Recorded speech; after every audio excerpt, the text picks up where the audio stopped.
Somebody come and save me from the insanity. I know, we put ourselves on this road, but I want to go back home. SOS, somebody please provide me just a little stability. My knees can't take too much more of the shaking. I'm breaking.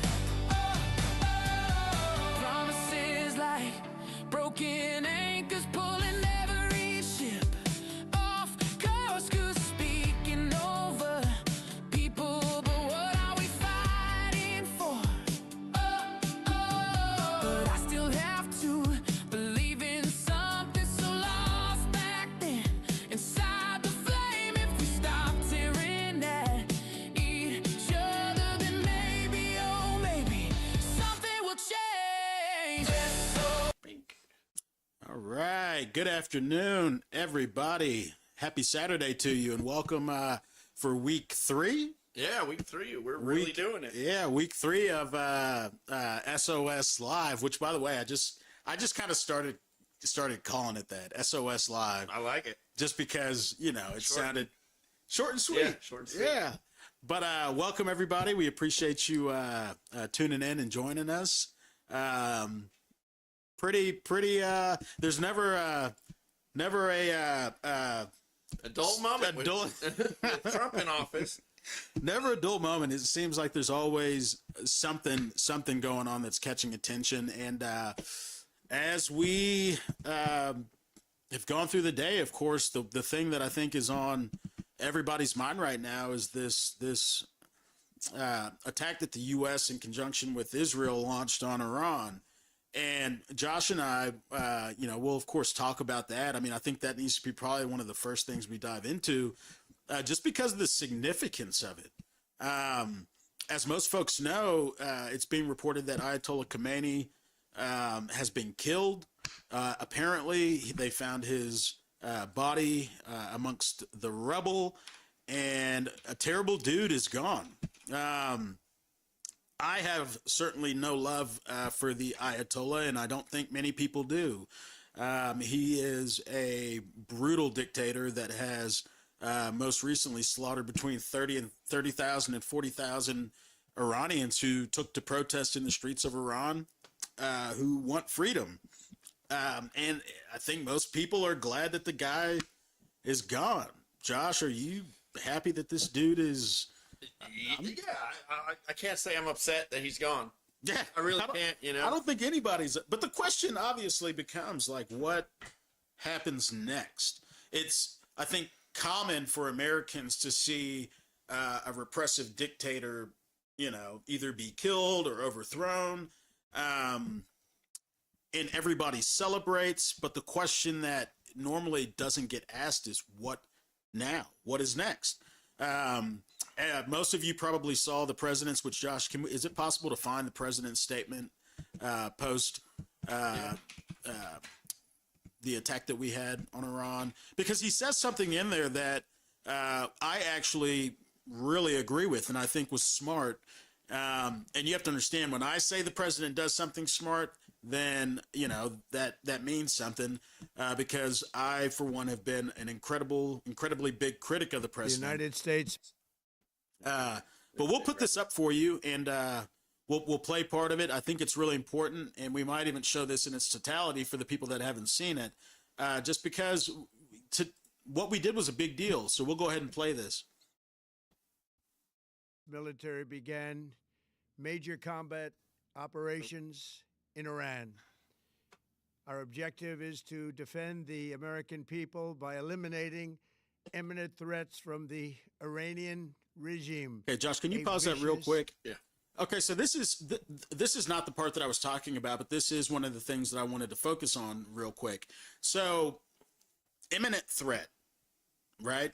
Now, imminent threat can mean a host of things. Imminent threat could mean he could be speaking either in reference to the Iranian regime's ability to enrich uranium past a certain point in which they could have a nuclear bomb, or there could be another imminent threat out there, such as ICBMs or intercontinental ballistic missiles that they've been developing. What is unclear to me is exactly what that threat is. And Well, I know Iran always talks a big game. sure, Like, they're always like, if you do this, we're going to destroy you. Yeah. And then they put Yeah, out some, AI generated thing. terrible AI. Yeah, terrible. They've gotten better at it, though. Yeah. Like, they've gotten a lot better at it. But the way I see it is, they're always, making it up, and I don't know. Maybe, Bluster. Maybe, yeah, bluster. Maybe Trump took it serious. I don't think that they really posed any real threat to Well, and let's back up a little bit, because last summer the president, with the Israelis, struck specific targets that we believe to be the key sites in which they were developing these nuclear weapons. And at the time that happened, the president claimed that we completely, quote unquote, obliterated these sites, and that Iran no longer had the ability to move forward with their program to the extent that they could ever develop a nuclear weapon, at least in the near term. Fast forward 1 year, that seems to have changed. Right. And so, of course, my question is, what changed? Was it maybe we did not do as much damage as some of the post-assessment or post-assessments that were put out after that initial strike last summer indicated? Which I think is absolutely possible. I think it's more likely that was the case. Yeah. In which case, the American people were misled as to how effective those strikes actually were. Okay, no problem. But now, if we're going to claim once again that they are on the brink of having a nuclear weapon, I think it's important that we just have transparency. Yeah. Given the gravity of the situation here. So we'll go ahead and continue to play this. There is a specific part that I want to focus on, but let's keep playing it for now. Group of very hard, terrible people. Its menacing activities directly endanger the United States, our troops, our bases overseas, and our allies throughout the world. For 47 years, the Iranian regime has chanted death to America and waged an unending campaign of bloodshed and mass murder, targeting the United States, our troops, and the innocent people in many, many countries. I'm going to ask you a question. Sure. When he's talking about chanting death to America, did you ever see those videos and it tick you off a little bit? Oh, I mean, it's. I wonder, because it would me sometimes. Like, sometimes when I was in a bad mood, I'm like, yeah, right? Like, I mean, anytime you see another leader of any country chanting death to America, I think most Americans view that, rightfully so, as a little bit of a shot. Yeah. And of course it's frustrating. And it happens all the time. Regime's very first acts was to back a violent takeover of the U.S. Embassy in Tehran, holding dozens of American hostages for 444 days. In 1983, Iran's proxies carried out the Marine barracks bombing in Beirut that killed 241 American military personnel. In 2000, they knew and were probably involved with the attack on the USS Cole. Many died. Iranian forces killed and maimed hundreds of American service members in Iraq. The regime's proxies have continued to launch countless attacks against American forces stationed in the Middle East in recent years, as well as U.S. naval and commercial vessels in international shipping lanes. It's been mass terror, and we're not going to put up with it any longer. From Lebanon to Yemen and Syria to Iraq, the regime has armed, trained, and funded terrorist militias that have soaked the earth with blood and guts. And it was Iran's proxy. And blood and guts. and also guts. Yeah, that's blood and guts. Hamas that launched the monstrous October 7th attacks on Israel, slaughtering more than 1,000 innocent people, including 46 Americans, while taking 12 of our citizens hostage. It was brutal, something like the world has never seen before. Iran is the world's #1 state sponsor of terror and just recently killed. Is that true? Yeah, I mean, I think that's true. I mean, whenever I was still working in Congress, that was something that I mean, that's not really necessarily a secret. They have a lot of proxies. Yeah. Between Hamas, Hezbollah, all which operates underneath the Iranian Revolutionary Guard Corps. I mean, they've caused a lot of damage. I'm interested to know if that's our justification, though, Right.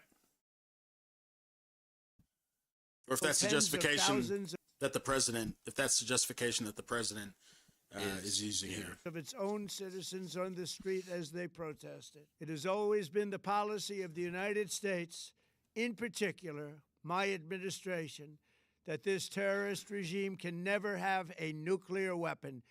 I'll say it again. They can never have a nuclear weapon.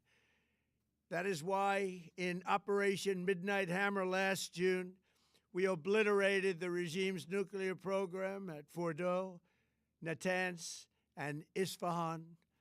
After that attack, we warned them never to resume their malicious pursuit of nuclear weapons, and we sought repeatedly to make a deal. We tried.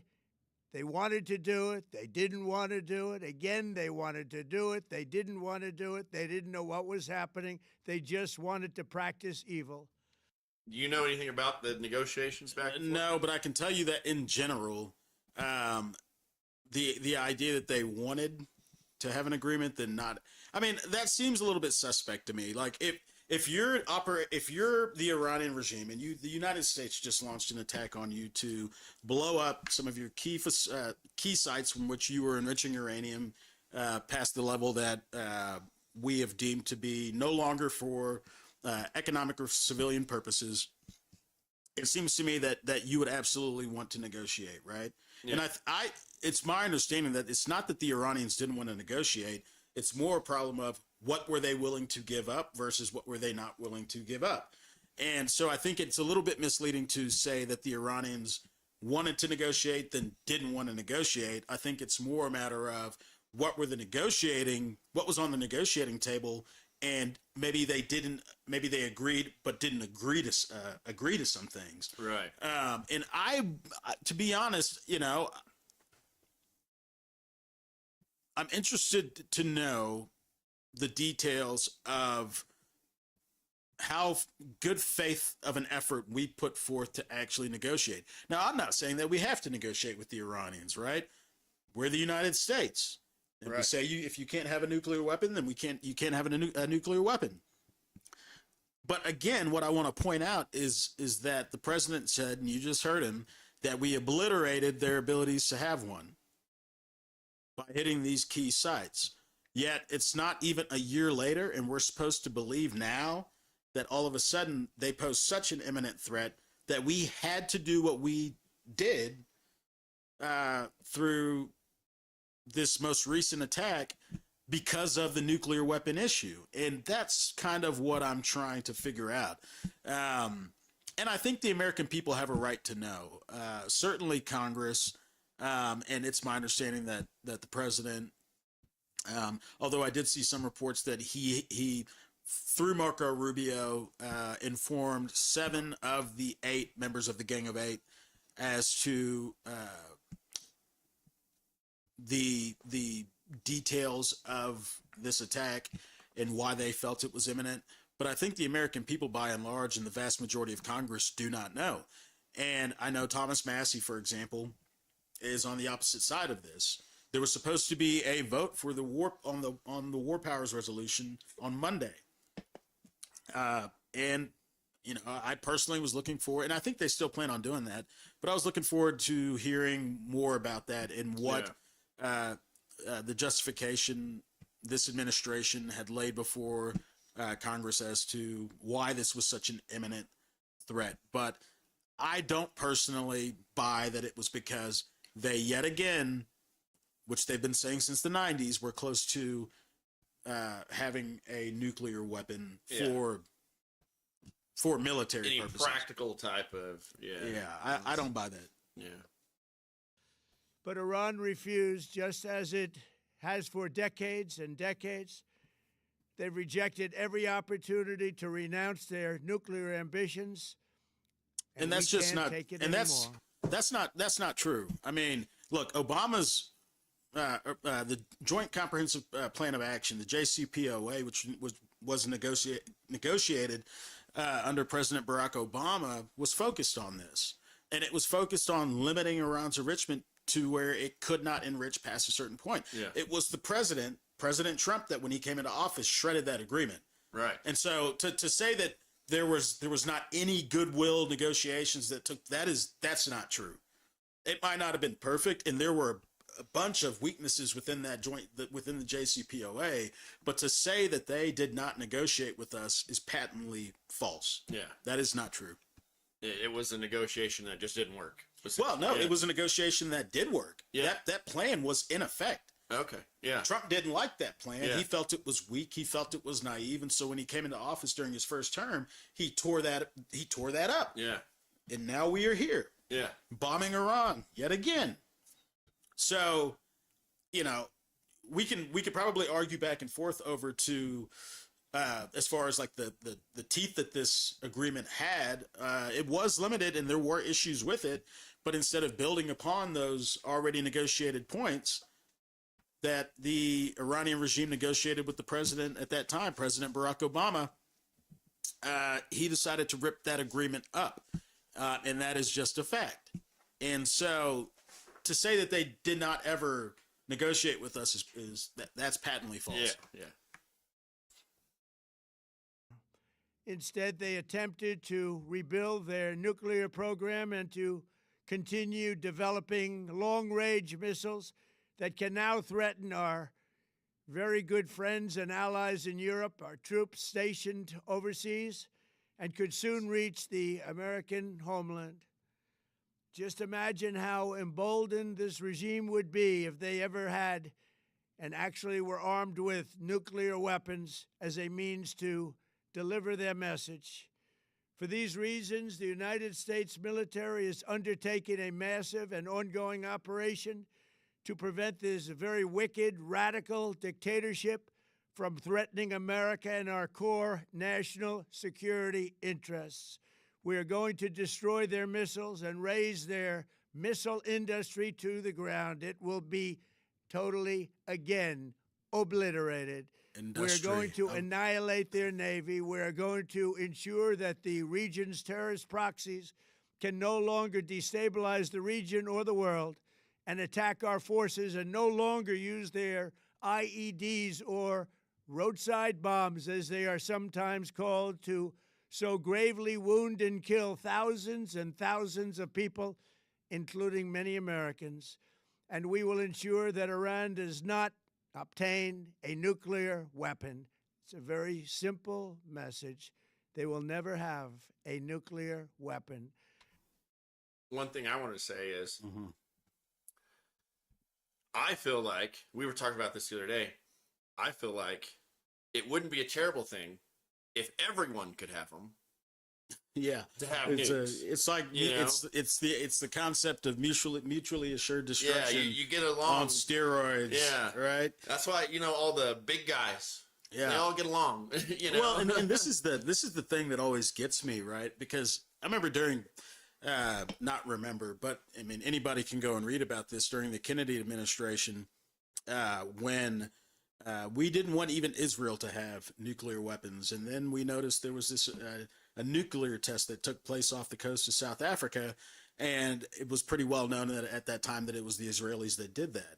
And when Kennedy went and toured some of their facilities where they were conducting or some of their nuclear facilities, of course, at that time, they said that they didn't have nuclear weapons. They weren't working towards nuclear weapons. And they literally hid their entire nuclear weapons program from the United States. Oh, wow. And, I mean, matter of fact, you could probably Google this right now, Josh, for anybody that thinks I'm, just making this up. That was a real thing. The Israelis hid their nuclear program from us, and it was not a nuclear program that they were working towards for necessarily peaceful purposes. And so this is one of those things that we just have to take into account whenever we're looking back on history. I mean, history is not something that is black and white as we'd like to make it believe, but it's complicated and it's messy, and something that generally took place maybe 50 years ago could come back to bite us in the butt today. And so that's one of the things that, like, I think is fascinating about this whole and Josh, is it possible to just throw that up on the screen? I mean, this happened. This is not something that I'm making up.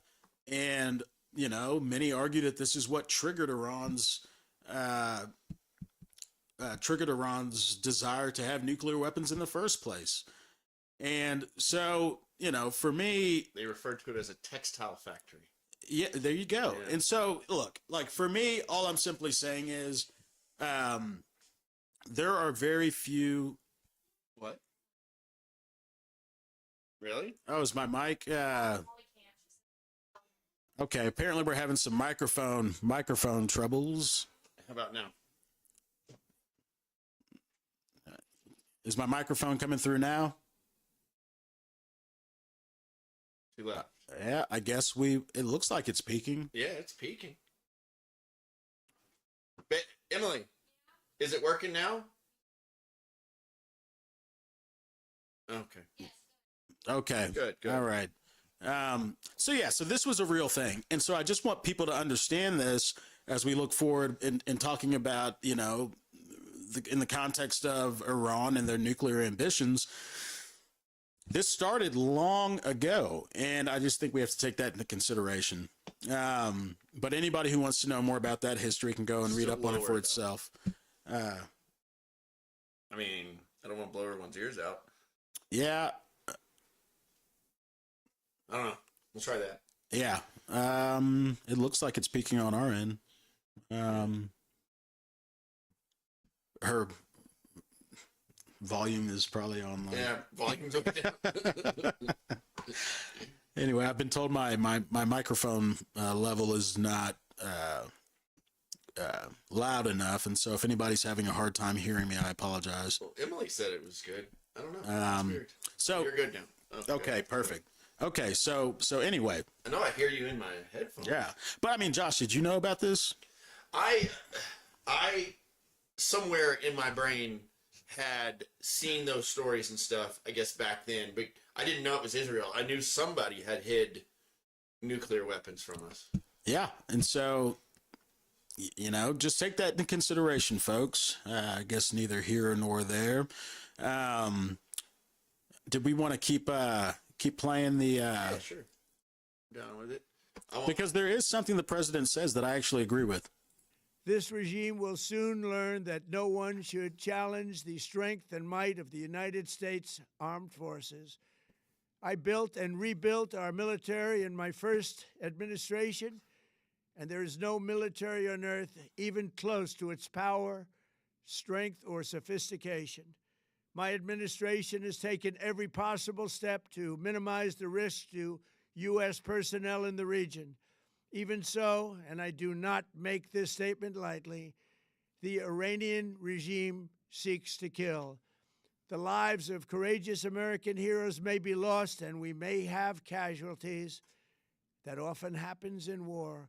I saw a funny, not making light of the fact that any U.S. service members could be harmed by, you know, what we're seeing here. But I saw this funny meme of from Shrek where Lord Farquaad is he's, you know, when he's saying he's looking for the champion to go and save Princess Fiona. Yeah. And he's like, but that's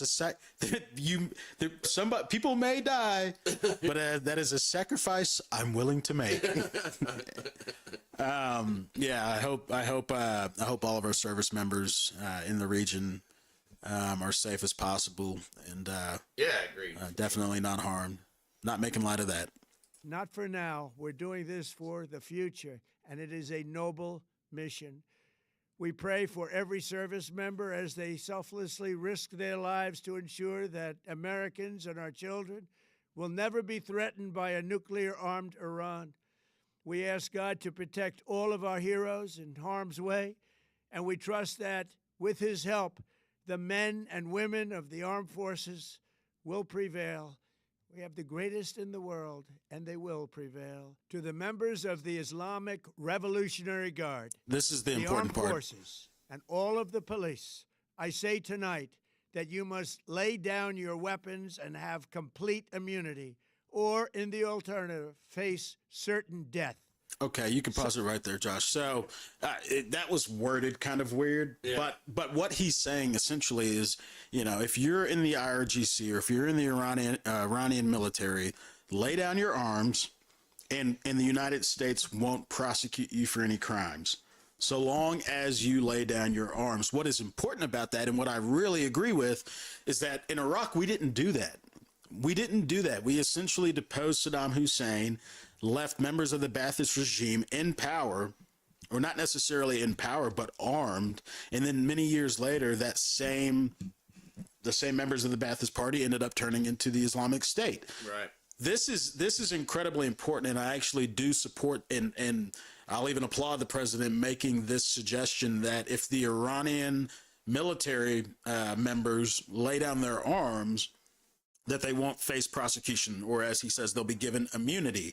The question then becomes, are the Iranian people going to accept that? Yeah. Because justice is one of those things that, and not just justice, but accountability in general. Anytime you have a situation in which you have 30,000, between 30 to 40,000, I don't know the exact number of Iranians that have been gunned down in the streets because of this brutal regime. People, I mean, that's somebody's father, mother, son, or daughter, and people want there to be accountability. Right. And so the idea of now giving, even though I think that it's the correct, usually the correct path is never really the most popular path. Yeah. But in this instance, I hope that this administration, through Secretary Marco Rubio, who's the Secretary of State, is working with somebody on the ground in Iran, helping convey this message that we understand you want justice, but now is your opportunity to secure for yourself the freedom that you've been wanting for so long. But in order to do that, this is necessary. Yeah.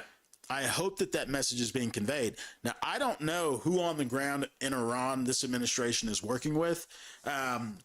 I know some Iranian people personally who have family in the region who have, I've asked this question. Okay, so if, and this is of course before Ayatollah Khamenei was killed, who is best poised to lead Iran moving forward? And I think that is the question that every American should be asking themselves right now. Who comes after Ayatollah Khamenei? Because we've now created yet another power vacuum. Yeah. That will be filled. I hope it's filled with, people who understand the moment and want what is best for Iran and the future of Iran. But there's no guarantee that that's going to happen. And I don't know what the plan is in that regard, which is why I'm always hesitant for the United States, without providing any sort of justification, to just go and do something like this. Because history would tell us that there are far-reaching implications behind our actions, even though our actions may be celebrated in the moment. Yeah. What does that look like? Like, if, let's say, you were the president, like, what would you do to make sure that the Iranian people took, like, responsibility and did the right things? Like, what? Well, I can tell you what we've done in the past that's worked really well. In Panama, for example, when we took out Noriega, we already knew who was going to replace Noriega even before we conducted the mission to take him from power. Okay.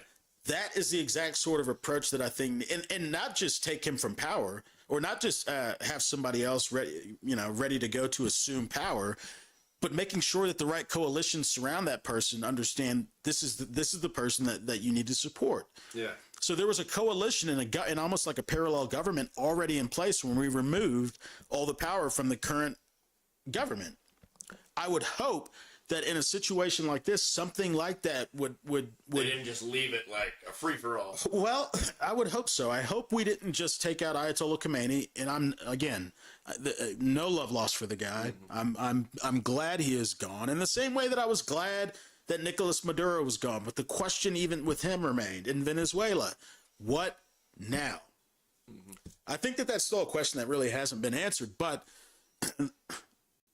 if it were me and if I were the president, I would absolutely make sure that Secretary Marco Rubio had been working well before this attack even took place to identify who it is that the United States government, and keep in mind, not just the United States government.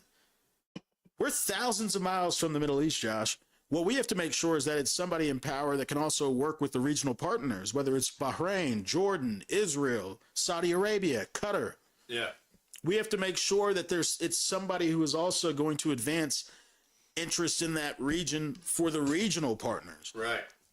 So maybe they have that person, maybe they don't. But this is also why, guys, I'm always going to be critical of any administration when they make decisions like this that impact not just the Middle East and not just America, but the world. I mean, this is a momentous occasion in which either things can go really well or go really bad. And the American people are never going to be on the wrong side by demanding accountability and asking the right questions. Yeah. I think that is absolutely our duty to do that. Yeah. You know what I mean, Josh? Yeah. Like we cannot just put faith in it, and in particular in this case, we should not be putting faith in an administration that has repeatedly lied to us about a number of things. Also, keep in mind, folks, while all of this is happening, we can't forget about this dark organization that's been formed on the side called the Board of Peace, like where the president essentially is going to be running the Board of Peace in perpetuity, even after he's out of office. Yeah. So what does that look like? How is that going to impact these things?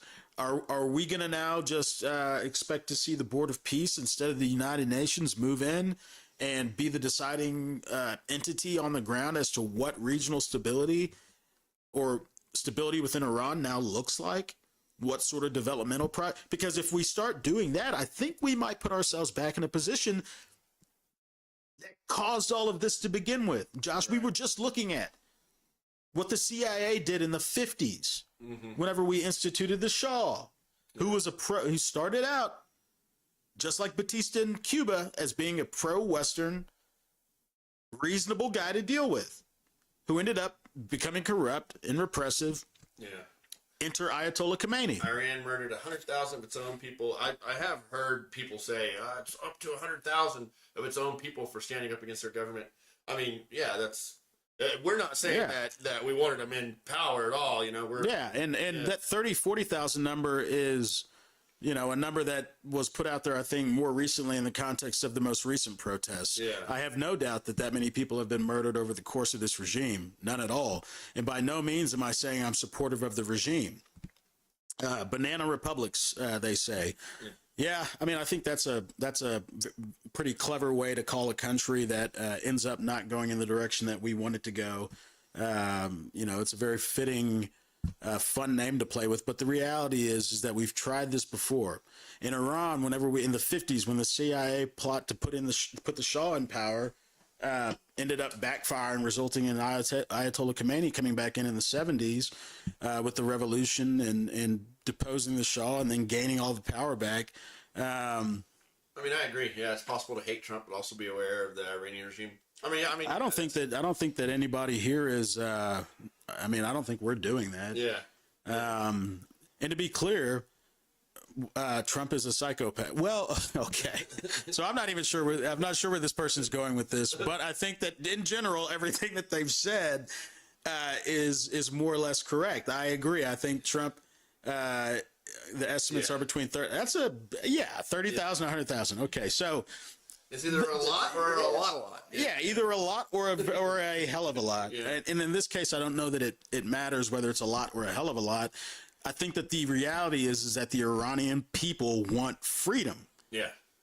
I mean, Josh, you remember looking at the pictures of Iran and you know, pre-revolution, and you would have thought that this place was like on a vacation there. Yeah, pull up a quick picture of Iran pre-Ayatollah Khomeini and the Iranian Revolution. And you would have thought that this place was like any westernized place in the world. But again, we can't be naive here. There were a lot of religious elements, clerics that did not like the direction that was going, and that's what led to Ayatollah Khomeini coming back in power after being deposed, and spending taking safe haven in France for so many years. Yeah. So That's 71 right there. yeah, I mean you had women walking around, and I don't know about the building's a little rundown, but I mean, well, it looks progress is. It's like a woman in a suit, maybe. It was very pro-Western. I mean, look at that skirts, dresses, like. But again, and the reason why I bring up Cuba is because we had high hopes for Cuba under Batista, right? Batista was supposed to be this pro-Western leader to usher in a new age for the Cuban people, and what ended up happening was he ended up becoming corrupt, focused more on casinos than anything else, and Batista murdered a lot of people. Yeah. And then entered Fidel Castro, and I'm sure most people know the story from there, but Cuba didn't start with Fidel Castro. I mean, we, the United States, and I think in a lot of our naivete, created that condition by putting in place someone who was not delivering to the to the Cuban people. Right. In the same way that the Shah was being accused of not delivering to the Iranian people. Yeah. He was viewed as being corrupt. There was this massive wealth gap. Oil revenues were not distributed like they should have been. They say it's the Shia Muslims. I don't know. I don't have the knowledge. Yeah, neither here. I mean, I think that is important, right? Yeah. But that again brings up a whole different issue: the difference between the Shia and the Sunni, and the fact that, I mean, America, we're about to celebrate 250 years of being a country. The issues that perplex the Middle East have been happening for thousands of years. Yeah. Thousands of years. And I think the biggest trouble that we get and we've talked about even World War I, right, with the Sykes-Picot Agreement and how catastrophic that was, that we're still paying the consequences for today, where colonial superpowers at the time just kind of divided up the Middle East, not taking into account these differences, such as Anna Permo points out, which is what foreign policy is complex. And anytime somebody tries to make it seem as though it's black and white, I really want to question that person, because it's never black and white. Yeah. It's never simple. And while people might celebrate in the moment, it's the years that follow a decision where we end up ultimately finding out whether or not we actually made the right decision or not. Yeah.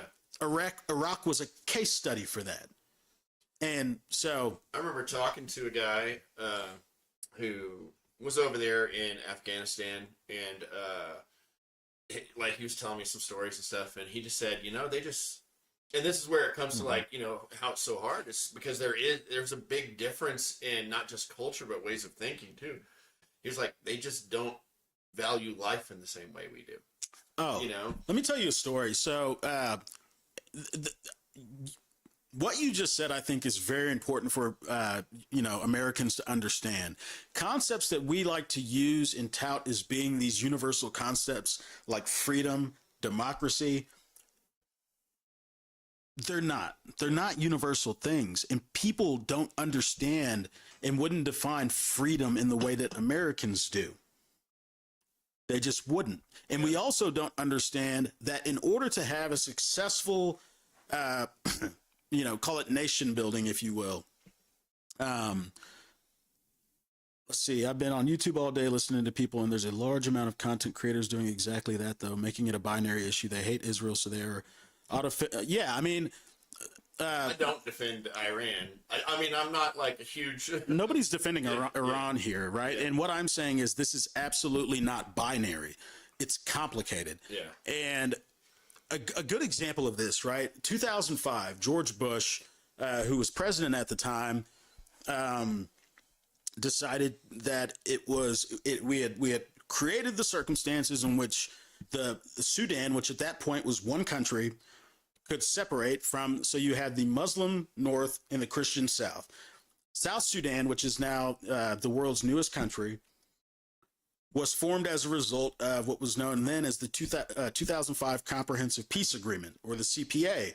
And you can find this classic image where Salva Kiir, who was the president at that time, George Bush gives him his black cowboy hat. Salva Kiir, still to this day, wears that black cowboy hat. Oh, wow. Yeah, but what a lot of people don't understand about what happened after South Sudan parted from Sudan, most people stopped paying attention to what followed after that. And I remember when I was working for the congressman, the congressman was on the South Sudan caucus. And I can't remember if it was 2011 or 2013. I want to say 2011 was when the Civil War broke out. And essentially what we did was we created the conditions for there to be a referendum that was held in which South Sudan would vote to become a new country, the world's newest country. And the person that was in charge of running that country, Salva Kiir, was a military general. Now, the issue with leaving a military general to run a country is that they typically know one way to rule, and it's through force. Yeah. So it was not but a couple years after South Sudan became a new country that it devolved into one of the bloodiest civil wars that no media outlet wants to talk about. That is still going on. So we look at, how many people have been slaughtered in Iran, which it's terrible, and the atrocities being committed there. But if you want to see something terrible, go look at the atrocities being committed in South Sudan, where the civil war has been raging for years because of American naiveness, thinking that we can just go and put democracy in all these places around the world, thinking that it's going to just work like ours did. Yeah. Well, that's not the case. Yeah. That's just not the case. Salva Kiir, Riek Machar, who was his vice president, end up, it probably is still being argued who actually started it. But the fact is now both of them are vying for power, or at least, the last time I checked, this was the case. And that civil war has been raging for forever. But when they voted to become a new country, everybody was celebrating that moment. Right. Yeah. Right? 6 years later, nobody's celebrating. Today, nobody's celebrating. Yeah. Now we're all stuck wondering, what are we going to do about this situation?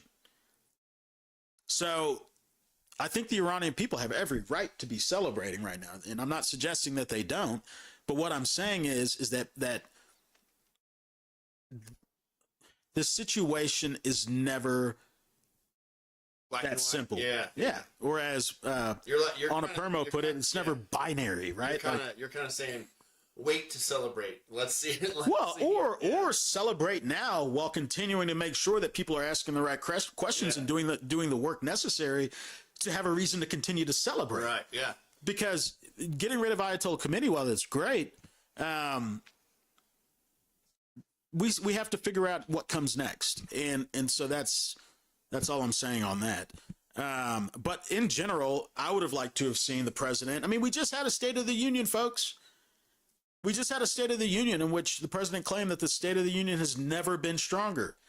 Well, anybody who's living in America, I think, looks at the State of the Union, and I mean, I have to question whether or not it's as strong as it's ever been. It doesn't feel that way. I mean, does it feel that way to you?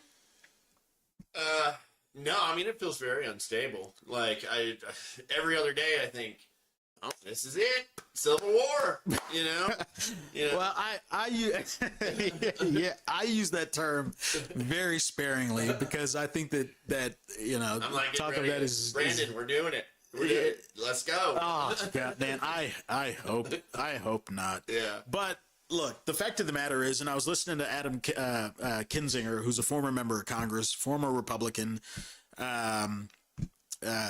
talk about this issue, and I think what he said is so prescient. What he said was, look, the president could have had a unifying message during the State of the Union. Instead, much like how Pam Bondi with the survivors, the Democrats got their moment. Oh, the Republicans had a great comeback for them. Stand up if you support the Americans over the illegal, right? Yeah. It was a great gotcha moment. Yeah. It was a great. Now, do I think that all Democrats are out there not, putting illegal aliens above the American? No, but it was a gotcha moment. They're just goofy enough not to stand up. Yeah, goofy as hell not to stand up. Like, come on, like, that's an easy one. Yeah. Stand up. Instead, you played right into what this man wanted you to do. Yeah. And you look really foolish right now to a lot of Americans who saw that and say, wow, they're putting undocumented immigrants above the interests of the American people. Yeah. It was a great gotcha moment. And I think, like Pam Bondi with the Epstein survivors at the Judiciary Committee hearing, great gotcha moment.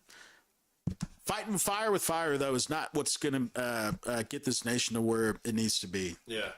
Yeah. That will solidify a lot of the division. And instead of, the president using the State of the Union in his second term to try to bring Americans together, it was a very divisive moment. And he had every opportunity to talk about the Iran issue, and he chose not to. He chose not to go to Congress. Now, you could argue whether or not he has the power to do what he did or not, but I think the fact of the matter is, man, you have the majority in both the House and the Senate. And America's been here before. The majority of Americans do not want another conflict in the Middle East. You ran a campaign honestly, on getting us out of the Middle East. that could have even been a good negotiating tactic, right? You Sure. put it before Congress, and then Iran is like, oh wow, he's serious. Like The people, and he has the backing of the American people. yeah. I mean, maybe, I don't know. Well, look, the fact of the matter is he chose to make this decision without Congress really speaking on it. Yeah. And it's my understanding that there's supposed to be a war powers resolution that's supposed to receive a vote. Thomas Massey in the House has said that he's going to force that issue. Yeah. And I hope that he does, because the fact of the matter is, guys, we should not ever just trust any administration to take this country to war and endanger military service members. And for Christ's sake, Josh, you have Sawyer, Yeah. 13 years old. When you look back on the Iraq War and how long that we were fighting that, there's a lot of kids right now who could very well end up being that next generation to have to go and fight over a needless war that didn't have to happen. Yeah, for sure. Yeah.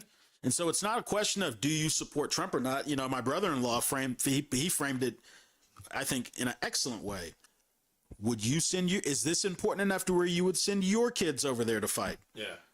And that's the question that the American people need to ask themselves. Do you support this to the extent that you're willing to go send your kids to fight in this war if necessary? Yeah. Right? I would never put my kids in danger. I could never make that decision too. Right. Nothing's ever that important to me. I feel well, I think back on World War II, which was like the last real justifiable war that America fought. Yeah. I like to think that at that time, the majority of Americans who signed up to go and fight in that war understood the necessity of it. Yeah. Understood the moment and wanted to do whatever they could to help fight against what was undeniably pure evil. Yeah. Undeniably. In the wake of Pearl Harbor on top of that, right? Yeah. Whereas fast forward, you have something like Vietnam or the Korean War, which most people don't even talk about anymore, the Korean War in particular. But Vietnam, I learned something interesting the other day about the Vietnam War. Most Americans don't know this, but at the time that war was raging, do you know that Nixon, who was running to become president, he was, still a candidate, went behind the back of the president of LBJ to convince, I believe it was the South Vietnamese, to not agree to any peace agreement, that it was not in their best interest to agree to a peace agreement. And so that war that maybe could have ended before another 20,000 Americans got killed kept going. Yeah. And it's a little known, it's not even really a secret, but it's just a not known thing. Industrial complex. That, the man committed treason. Yeah. Yeah. And most Americans don't even know about it. They say Trump does not give a crap anymore. People saying, oh, he will lose support in the midterms. He is aware. I agree. I don't think he cares anymore, but I also don't think anyone cares anymore. So that brbrings up a good issue. Yeah.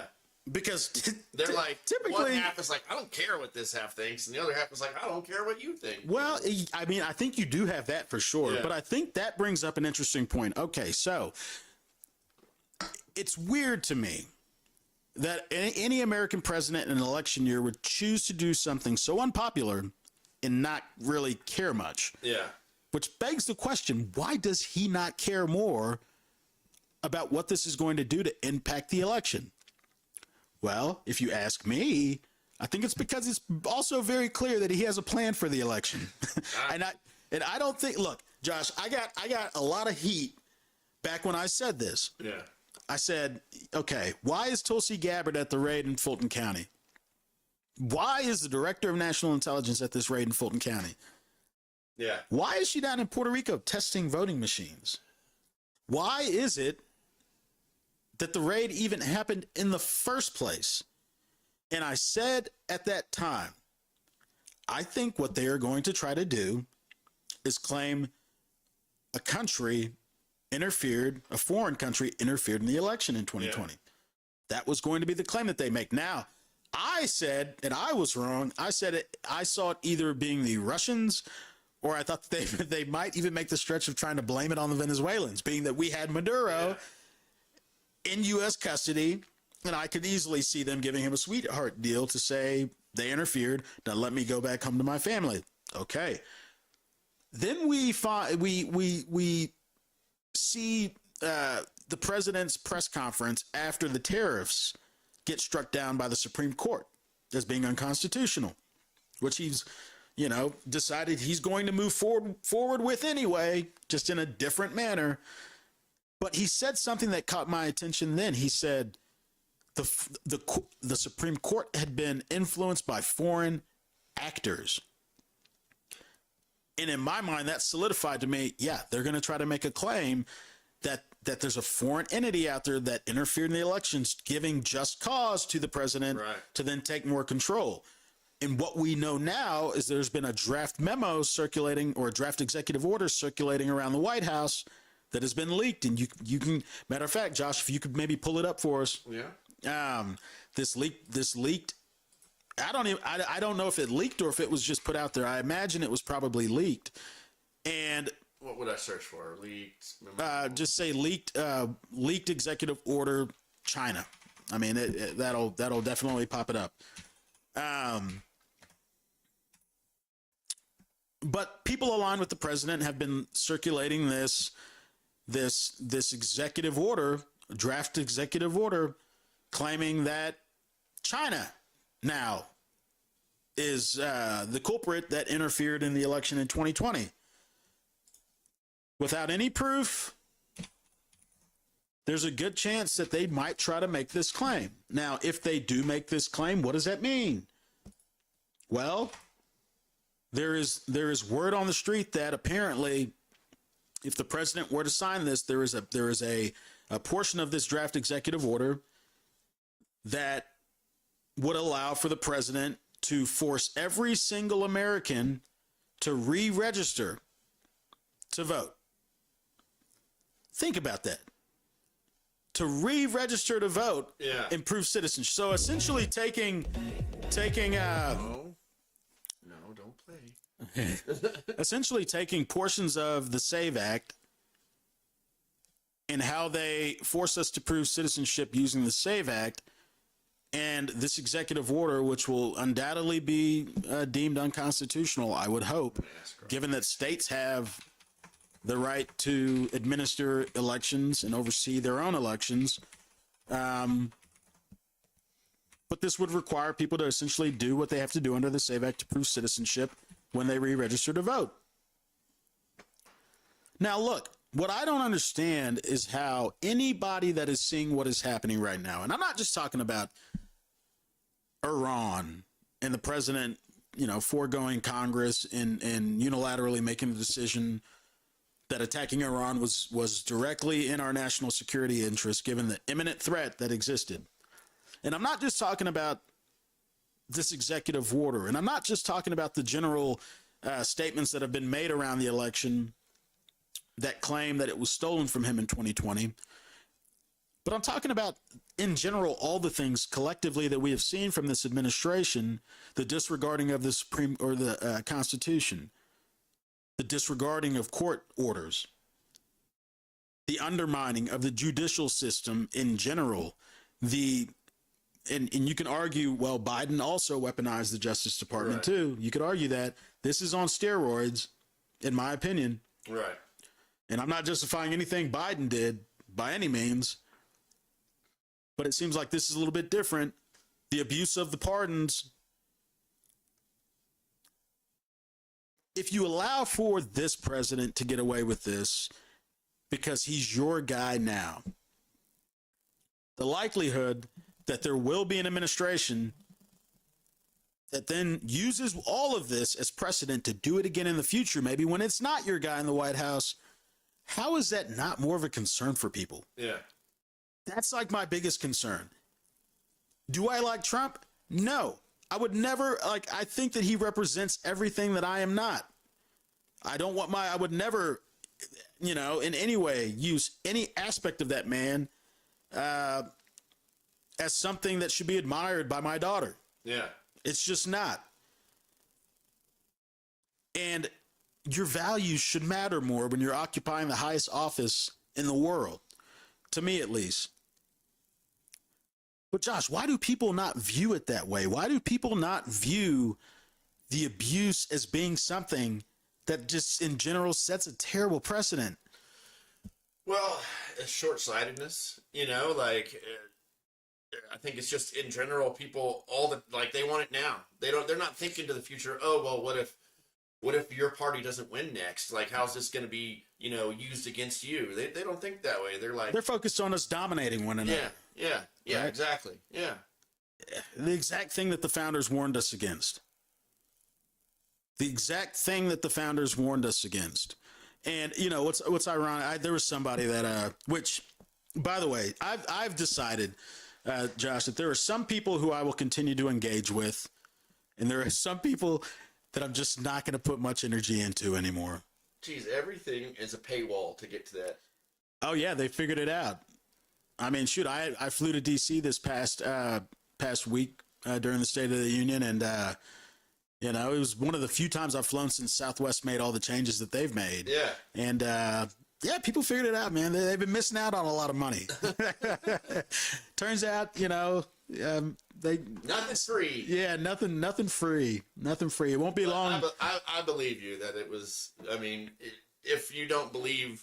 Oh, I mean, look it up for yourself, guys. I mean, for Christ's sakes, we've never had more access to information than we do in the moment. Yet it seems like people are just becoming dumber and dumber by the day. Yeah. And that's unfortunate. And I'm not the smartest person in the world, but I've had to teach myself not to believe everything I see. Generally because the people pushing certain things all have motives. One thing I wanted to ask you, Josh. So, did we find it? I think so. Oh, it got me. I thought I had it. Have you tried just doing the Google image? Yeah, I could try that. Let's see. I bet you could just find the Google image for it. People love to be right, even when I don't know who on a permo is, but I like this person. People love to be right, even to the detriment of their countrymen and democracy. There's people who are ignorant through lack of education. Then there's those blonde ignorant, or beyond ignorant, maybe blind, maybe ignorant through their agenda. Yeah, I mean, I agree with that wholeheartedly. The fact of the matter is, and one thing I'll say that I have long believed is that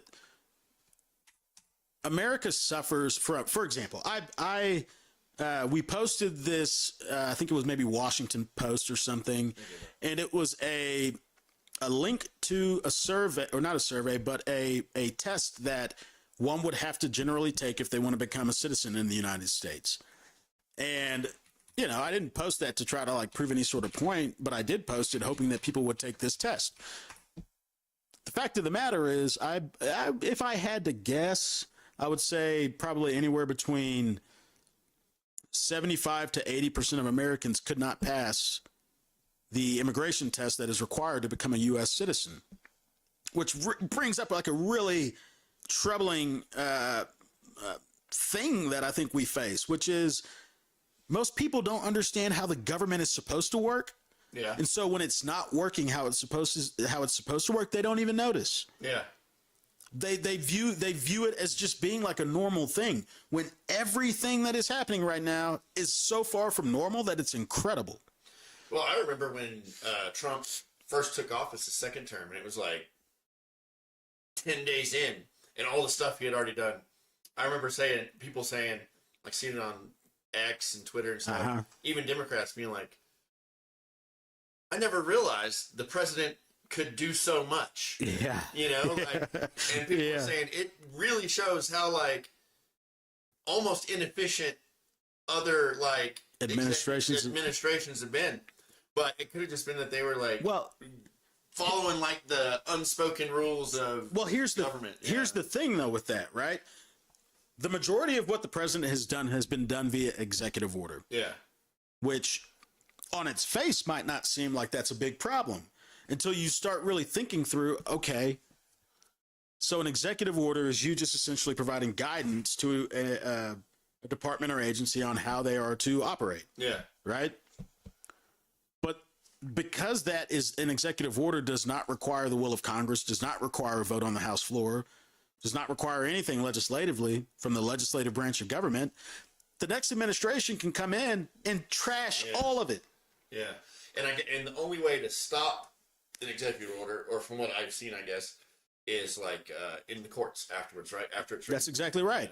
And so the reason why you don't see more presidents just doing this is because they understand that if they want to have any sort of meaningful change or do anything of consequence to last long term after their administration, well, yeah, you need to work with the branch of government that has the ability to make laws, aka the legislative branch of Congress. And the founders did not set this system up to function fast. Yeah. They set it up to be deliberative, to function slow, so as to not be subject to the whim and the will of any one man. It was intentionally set up this way. So if you're ever wondering why there seems to be so much happening, it's usually because there's a branch of government that should be involved that's not involved. Right. And that's a big problem. Civics is a big problem. Our education system, which, you know, is the focus of a lot of conversations for all the wrong reasons, in my opinion. Right. I mean, we're trying to tell kids what books they can read, what words they can use, what needs to be taught. Like, they're trying to remove slavery from the curriculum. Now, what's funny about that is that these are the same people that were yelling about tearing down statues. Yeah. Oh, if you don't see you see any benefit in that? Like, do you think it would help? I think it helps some. Yeah. Does it help me? Yeah. No, it doesn't help me. Like, this country, the thing that made this country great is the mistakes that we've made. And how far we've come despite those mistakes through correcting our wrongs, righting our wrongs. Yeah. Not by just acting like they didn't happen. Yeah. That is not what makes us great. I mean, geez, like, if you just want to get rid of, I saw this video the other day, and it was a woman who was talking about the fact that, you know, there was millions of people who were taken from Africa, brought over to the United States through the institution of slavery. 1.8 of which died on the trip just over here. Oh wow! 1.8 million. Yeah. 12,000 ships brought these people from a land that they knew to a land they did not. Yeah. 1.8 million people died on the way over here. And she goes, and what's funny about that is I know all about the Nina, the Pinta, the Santa Maria. I know about the Titanic, but I don't know one of those 12,000 ships. Right. History is important. Yeah. And the classic saying goes, if you don't learn from it, you're what? You're going to repeat yourself. You're doomed to repeat it. Repeat yourself. Yeah. And so I see all these things taking place that are attempting to rewrite or whitewash history. And I just have to ask myself why. Because typically when there's something that is taken out of history, it's not because it didn't serve a purpose. It's because it doesn't serve that person's purpose or that Or it specific doesn't serve- agenda. Yeah, an agenda now. Yes. Yeah. And so, and all these things are happening at the same time. We're kicking out, and we're talking about birthright citizenship, stripping birthright citizenship, which is something that is specifically given in the Constitution. But we're now having this fight about birthright citizenship. We're detaining and deporting millions or hundreds of thousands of immigrants. Yeah. And then the other day I just hear, but we're going to be accepting 45, and I can't remember if it was, can you pull this up for me, Josh? How many South Africans we're now looking to bring into the United States? Yeah, I'm sure that one come up. Let's see. It's just kind of a funny thing to me, right? It's like you with this administration, it seems that you have to fit, you have to be a certain kind of immigrant. It almost seems. They're calling what's happening in South Africa, and to be fair, I don't know the specifics of it. I've talked to a guy who. So lay down your arm. What did I do here? Escape. Looks like you. I screwed it all up. The tech guy. There we go. All right. Screwed it all up. By the way, folks, Josh is like if it were up to me and my own devices, I would not be able to function and do this alone. So thank you, Josh, for going on this venture with me. It a great time. always. But essentially, what's happening is this administration has deemed that there is, I believe, a genocide happening in South Africa against the white South Africans, and so now they're admitting. In fiscal year 2024, the U.S. issued around 1,300 immigrant visas. South African-born population. Right, and I believe they're supposed to increase that number to around 4,500. Yep. Yeah. 4,500. 2026, right there. Can you highlight that for us, Josh? Aims to process 4,500 refugee applications per month. Cool. I think that, I don't have an issue with that. Yeah. But it just strikes of a little bit of irony, given that you're getting rid of apparently anybody that has darker skin than the white South Africans. Right.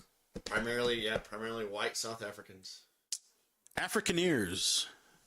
I had never heard that term until all this started happening. But suspended U.S. foreign aid to South Africa. Yeah.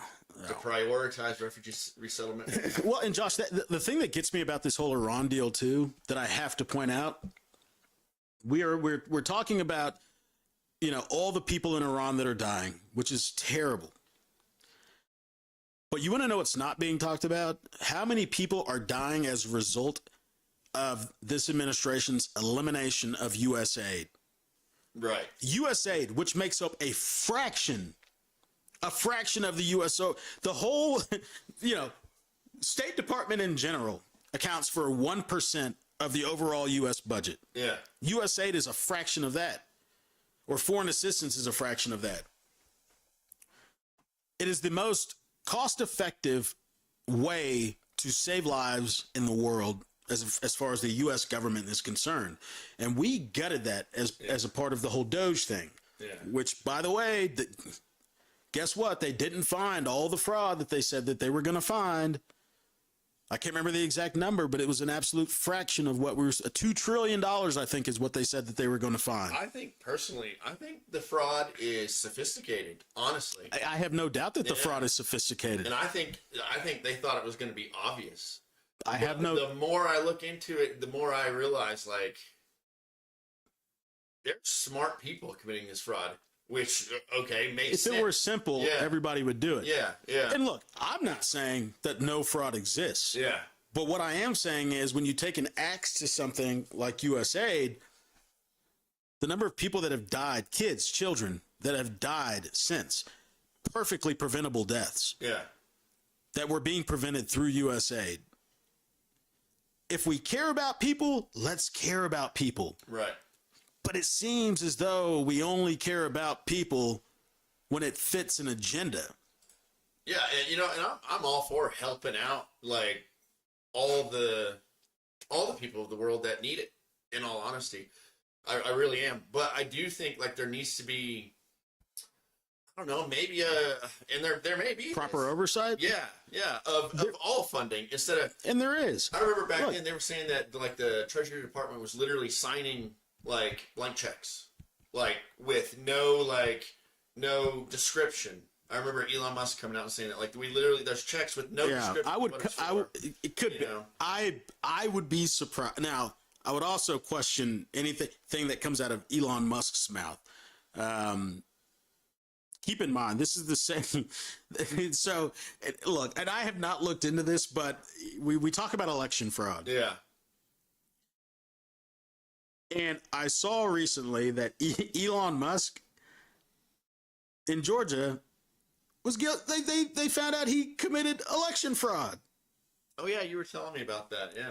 They found out that the man committed election fraud. Yeah. I don't know how many people are really talking about it, but it's fascinating to me that is Trump's oversight over Musk not enough though? No.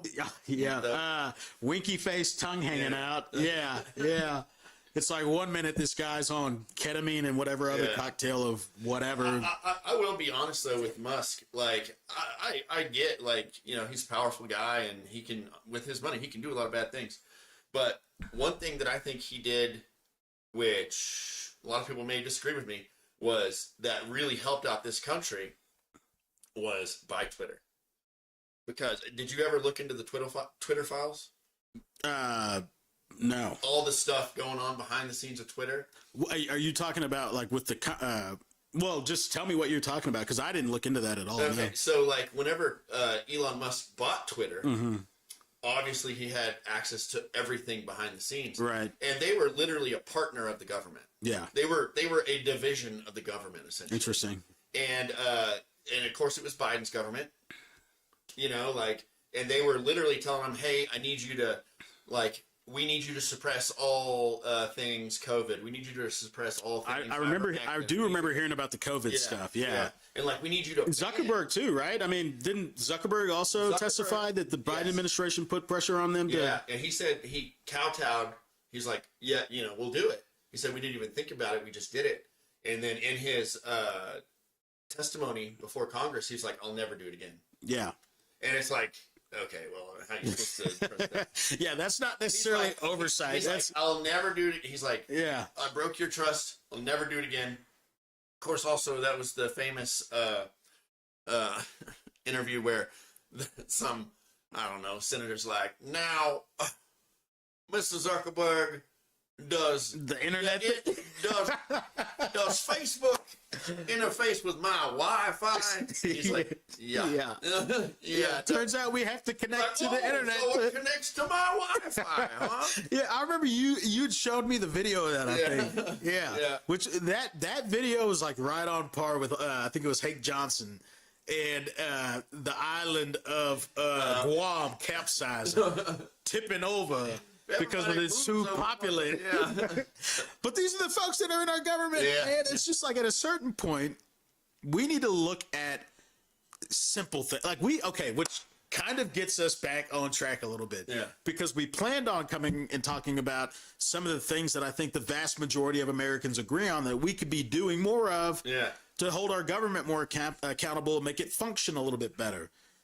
Things like term limits. Yeah. Putting an end to gerrymandering, overturning Citizens United. Well, okay, so on that, I was researching the different points, and one of them was, ban all stock trading, right? Yeah. Of congressmen or congresspeople. Yeah, yeah. And I was like, okay, obviously everyone's on board with this, right? And it's like, you start looking it up, and it's like, no, they're not. And like, okay, what's their argument? And Nancy Pelosi's was, well, it's a free market. We should be allowed to do it. And then it was you can always tell when there might be an ulterior motive when Democrats start talking about free markets. What surprised me was House Speaker Mike, what's his name? Mike Johnson. Mike Johnson, yeah. His argument for why was, well, you're going to keep all the good people from running for Congress.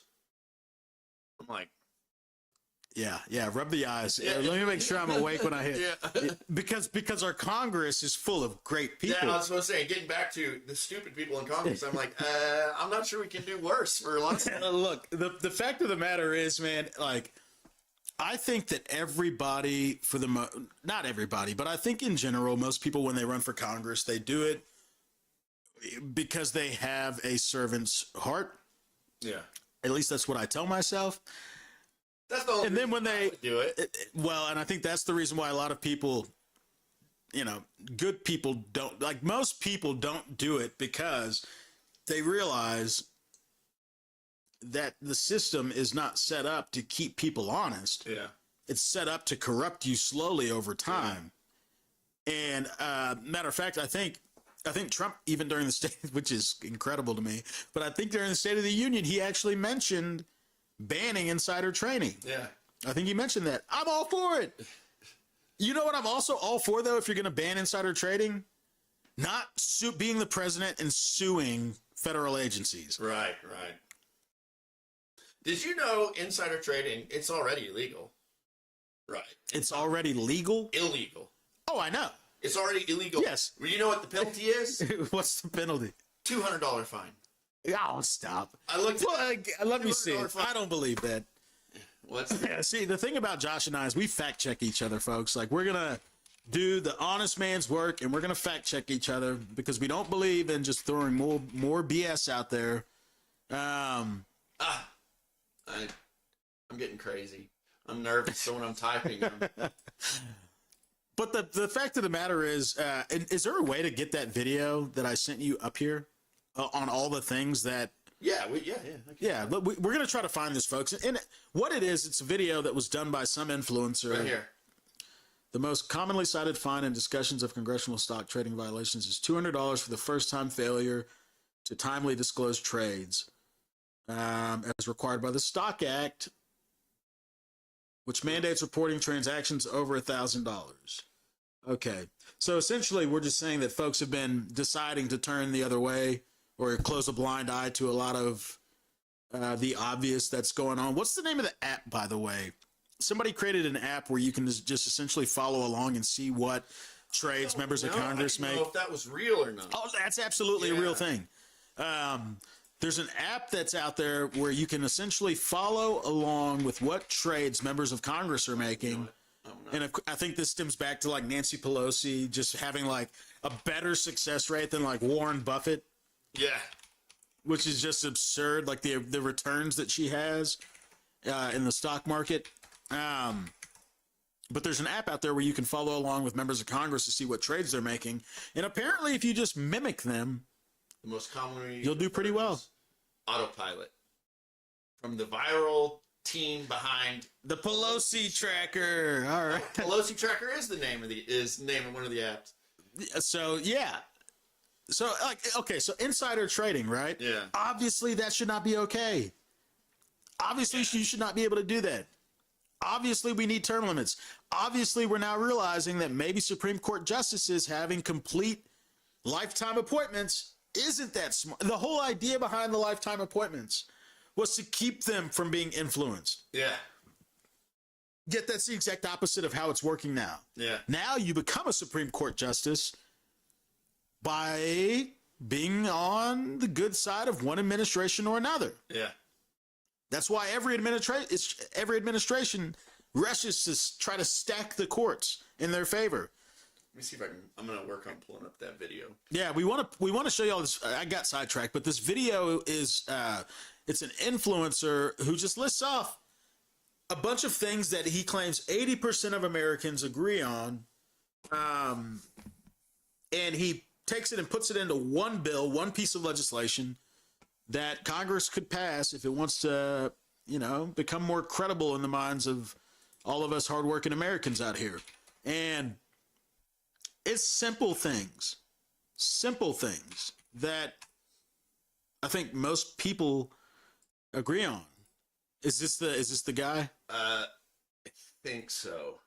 If I can find it. I need to find it on X, I guess. Let me go to X.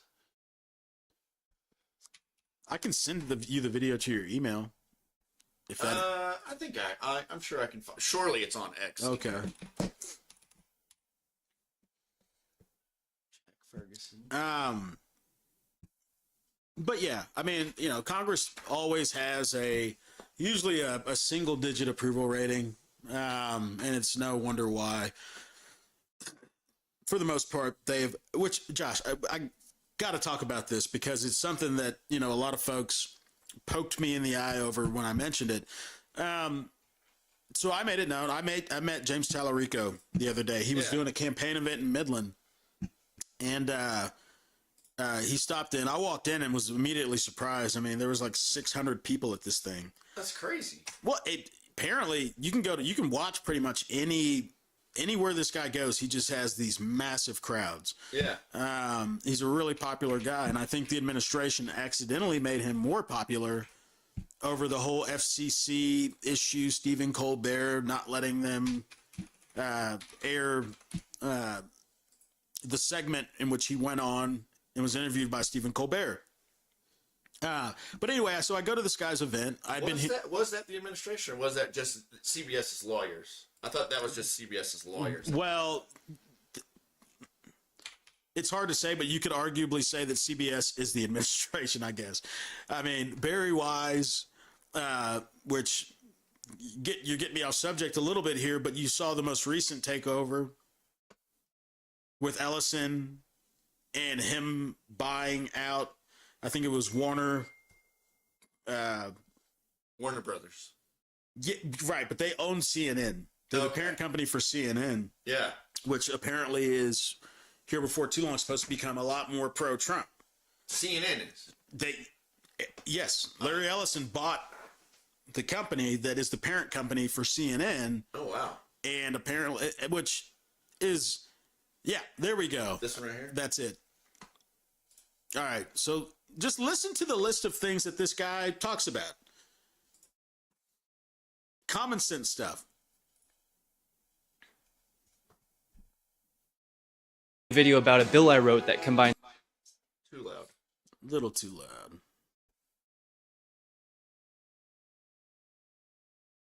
every issue that 80% of Americans agree on into one piece of legislation. Since then, we've received a bunch of endorsements on this bill, including from Congresswoman Summer Lee and Shoykot Chakrabarti, who's AOC's former chief of staff and is running for Congress in San Francisco. 5 total candidates have endorsed the bill in literally just 1 week. The bill includes things like ending gerrymandering, banning congresspeople from becoming lobbyists, and establishing a minimum tax for billionaires. I'm gonna read all of the issues in a second, but first I want to say that the best way you can get more politicians to support this bill is by very loudly supporting the ones who already have. Comment on their social media posts saying that you donated to their campaign specifically because they support the 80% bill. But also remember to watch this video. God. All right, so I did something that's kind of crazy politically, but I think you're gonna like it. I want to show. I think this is the actual video anyway. 80% of Americans agree on, and I combined them into one gigantic bill. There's 20 issues total in the bill. Let me just read you a couple of them. Banning politicians from trading stocks, universal paid family leave, auditing the Pentagon, allowing Medicare to negotiate drug prices, Josh, ending pause it real quick. gerrymandering for both Democrats and Republicans. Okay, so one of the things he said was auditing the Pentagon. Yeah. So 7 out of the 8 audits that have been done on the Pentagon, they failed. 7 out of 8 of the audits. Yeah. The only, which, I mean, it's no secret, that's where the vast majority of government spending goes. The military industrial complex, as they call it, right? Yeah. Just an interesting side note. 7 out of 8 audits have I was failed. looking up about that, and the excuses are, well, it's just too big to audit. Okay, I'm like, so then make it smaller. Yeah, You know? well, now you can't say that anymore. We have AI. You know, You can't, yeah. you can't say that anymore. Which, Josh, you're, and we'll continue this video in a minute, but I want to ask you a question about the AI because we just saw there was a company that the Department of Defense was trying to pressure into handing over some key AI that would allow for them to walk us through, like, I'm not the tech guy, Josh is the tech guy. So what essentially the government asked for was they want like full oversight. Like they want to be able to say what it does and doesn't do. And what like they want full autonomy over the decisions that this. yeah. Okay. And Claude, that's the model name. I forget the actual company's name. The CEO said that they're going to stick. They built an AI constitution of things they're going to follow, and they said we are going to follow. Anthropic, I think, was the name of the company. There you go, Anthropic. Yeah. We're going to follow this AI constitution, right? They were like, we're following this whether you like it or not. And the Trump administration, I think particularly Pete Hegseth, he was like, we're not going to kowtow to a software company. Like, if we say, hey, we need this to AI to pinpoint terrorists, we don't want the software company to come back and be like, okay, what's your justification? You know? And I get that. But the weird thing is the what they did was they dropped Anthropic and they picked up ChatGPT, OpenAI.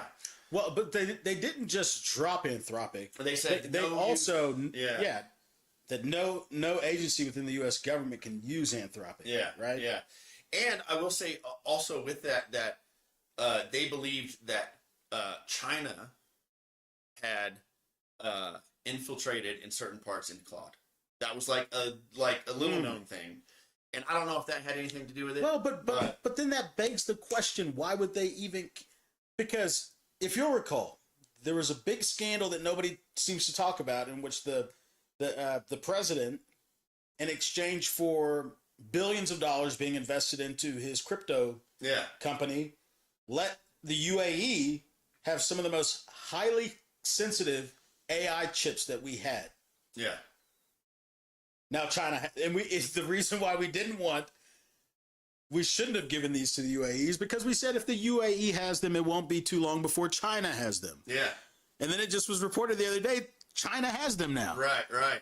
So it's like, okay, if you care about the sensitivity of critical infrastructure or these chips that can be used in critical infrastructure, then let's care about that. But it seems like So one of the biggest problems you have in science, right, is scientists, they operate on like a different mentality. They believe that all science should be shared.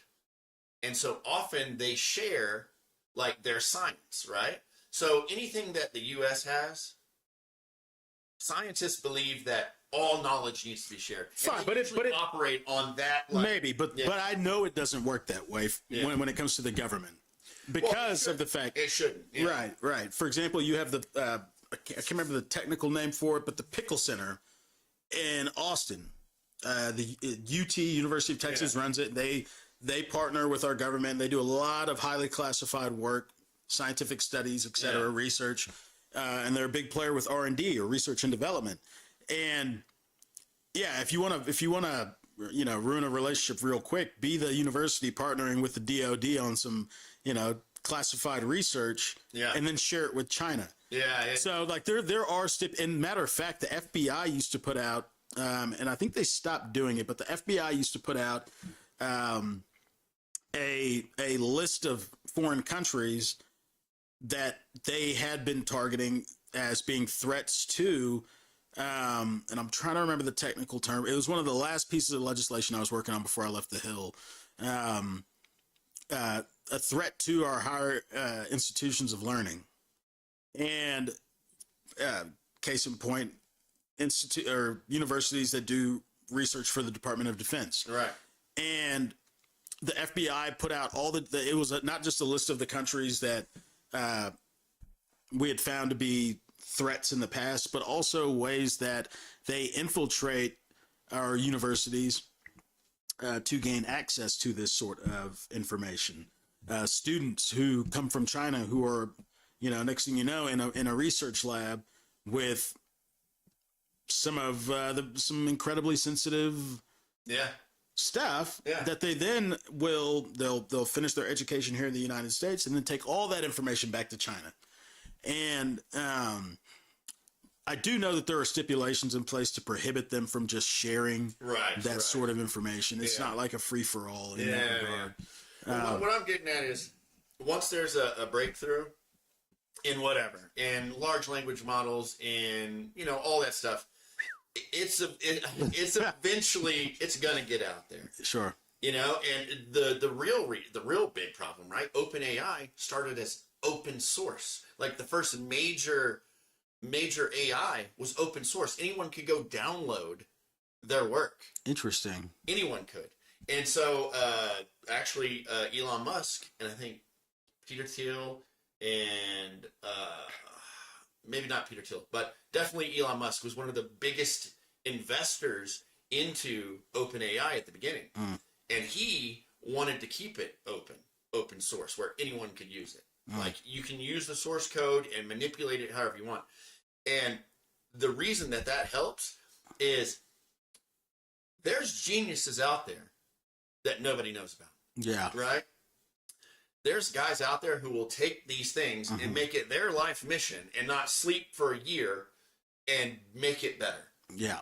And this happens all the time. It happens with video games all the time. Sure. Guys will take a video game. Well, that's how NVIDIA originally got started. NVIDIA, wasn't it? I mean, NVIDIA used to be, they made chips for gaming. Yeah, they still do. Yeah, but they're also one of the largest AI companies now as well. Yeah. So, funny enough, graphics cards, right? What video games are processed on, it's what processes your screen. Right. They're capable, they're like a little computer in themselves. I don't know if you know how big they've gotten. They used to be like the size of a cell phone, and now they're the size of half your computer. And it's because they have the architecture in there to where they can process process algorithms and stuff that produce your the screen and everything at like astronomic levels. Yeah. Like levels that even your CPU can't do. Just speeds. It's calculations. That's it. The calculations. Whereas like the processor inside your computer, it's built for a lot of other things and it's slower. Well, this one is literally set to just process arithmetic, like just different math. That's it. That's all it's set for. Yeah. And funny enough, that card, those GPUs, they are exactly what's needed with AI, right? It needs that processing power. Hence why NVIDIA was kind of the why they're like the premier builder, right? And that's why graphics cards are so expensive now. I don't know. You probably have no idea, but a graphics card now. Whoa! Don't judge me. Don't judge me. So I built a new PC, best you could get, about 2 years ago. My graphics card cost $2,000. Now, 2 years later, the best graphics card is $3,000. Wow. And you can't even get it at MSRP. So if you really wanted to buy one, you're going to be paying almost $4,000 for it because everyone gets them and then just marks them up. And it's all because of AI. All these places that are like these AI companies and stuff, they have racks and racks and racks of these GPUs. Racks and racks of them. Wow. Well, look, you're talking to a dude that just barely figured out how to like open his messages up on Instagram. Right. Like I'm going to be, within 5 years, I'm going to be that guy like our parents maybe are right now that's like left behind, officially left behind. Right. Yeah, that's fascinating. So the bridge, like the barriers to entry of AI, they're huge. You have to make a huge investment. You really do. And that's why only like the US and China are really good at it because it's a huge investment. Sure. To especially use large language models or whatever imaging models to process data. Like it's a huge investment. Yeah. You know what I'm saying? Yeah. So with them going to ChatGPT, right? ChatGPT's been in the game. Everyone. Well, they were one of the original. They were the original. Okay, so Yeah, so they were they were the original. Everybody started with their stuff. Okay. Downloaded their model and then started going from there. You know what I'm saying? Yeah, So, yeah. But I mean, like I said, it started out in a way that allowed everyone to get it. Okay. And that's the issue, right? Like, well, I know Anthropic recently did a segment with 60 Minutes. I think Anderson Cooper or 60 Minutes was the guy interviewing him, where they were talking about, you know, everything going on with DOD and, you know, why they made the decision to not essentially bow to or give in to DOD's demands to give them this software. yeah. Or whatever you want to call it.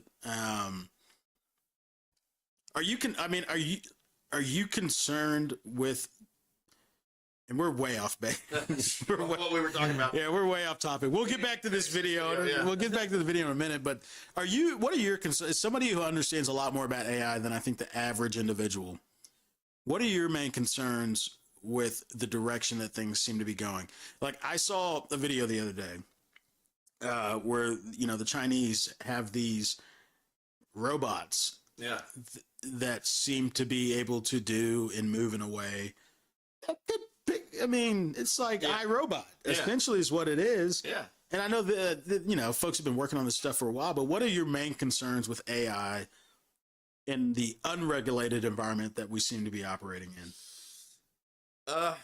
My only concern with AI is how it's going to. I honestly, like, the whole thing with Anthropic and them not like wanting to co-opt their AI, you know, constitution and all that. Like, I would rather the AI make the decision. Like, it would make a better decision, one without emotion, one without, you know, I'd kind of rather it make the decision, you know. But as far as like what I worry about with AI is, my only concern with AI is what it does to intellectuals. Like, robots made the laborer obsolete in, you know, a lot of fashions, right? A lot of ways. But AI is going to make the intellectual obsolete. Yeah. You know, you don't need them anymore. Yeah. You know? Which, I mean, a lot of people think that when you talk about AI's impacts on the labor market, it's only going to be impacting like low-paying, unskilled jobs. Yeah. When in reality, that's not true. No. I mean, you're talking about everything from accountants to attorneys. Yeah. So your focus more, your concern is more about the impact on intellectuals in terms of their employment, or in terms of their usefulness at all. Yeah. I think it's good. I think I could see a day where, like, many years down the road, where it's like universities and stuff no longer like attract people for like honestly. Okay, so the shift, I think, is going to shift to people like plumbers and mechanics and stuff like that. That's what you're going to go. So it sounds like almost like a reset, more so than anything else. Essentially, it's going to make it like you're not going to need a human to write an article for you. You're not going to need a human to make decisions for you. Right now. Let me ask you this. This is a fun question because you and I both appreciate philosophy. What does it do? What does it do to philosophy? So when you say intellectual, that's where my mind goes. You know what? I have found that AI is very vapid. It can't. It's limited in its thinking ability. Yeah. Like, if you ask it like a logical, opinionated question, and you ask it to like make a decision off of an opinion into something logical, like humans do all the time, you're like, you know what, I feel this way. Yeah. You know, like my wife says she does not want anything for her birthday. I think she's lying. Yeah. What should I do? It's gonna be. What should I? It won't be able to give you an answer. It'll be like, well, you know, if you're wanting to be safe, buy her a, you know, and then it's gonna be like 64% of women state that they would rather, but they don't know your wife. You know what I'm saying? Yeah. And but that's the biggest, like the thing I see with AI, and like you're talking about philosophy, is it's not really deep thinking. It's definitely fact based, and you could get it to like mimic that, right? You could get it to mimic like deep thinking and thoughtful, but it's only. Yeah, so what I've heard is that the majority of the jobs that are going to be least impacted by any advancements that we have in the field of AI are going to be jobs that require more of that emotional aspect. Yeah. Nurses, caretakers, things like that you know require a real human understanding of what's happening in that moment. Yeah. With a patient or what have you, to be able to make the best decision. But there's a part of me that also thinks that, like, I mean, really, like, AI has been around for forever. Yeah. The advancements that we're seeing now are new, right? And they're speeding up rapidly. There was I think one of the Canadian hockey players, there was some video that was shared recently millions of times in which he said something, and don't quote me, but I think it was derogatory about Canadians. Oh, yeah. And it was completely AI. Yeah. But people thought it was real, and they shared it 1 million times plus, right? Yeah. And so, for me, it seems like the bigger struggle, like we look at what's happening in America, and not just America, but across the world, in terms of the divisiveness and how basic algorithms have played a role in keeping us divided. Yeah. And with AI coming now into the picture, I could easily see a situation in which propaganda just becomes that much more of a tool.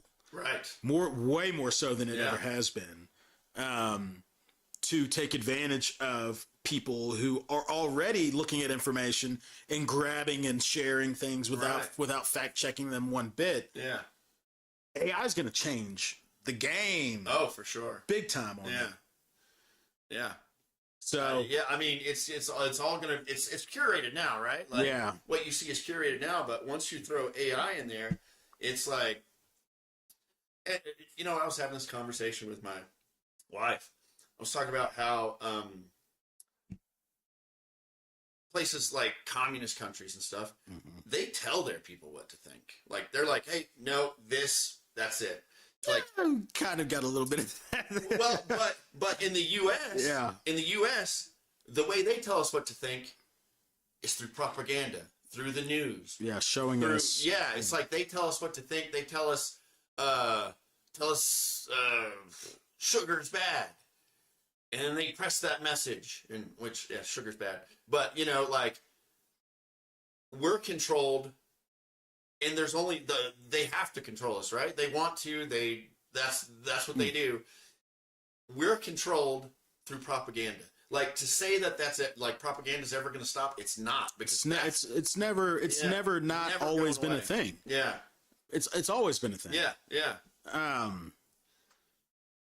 And I think when you look at a communist country, I just think they're further along in the process. Yeah, they're like, to where they know. Well, they don't have to.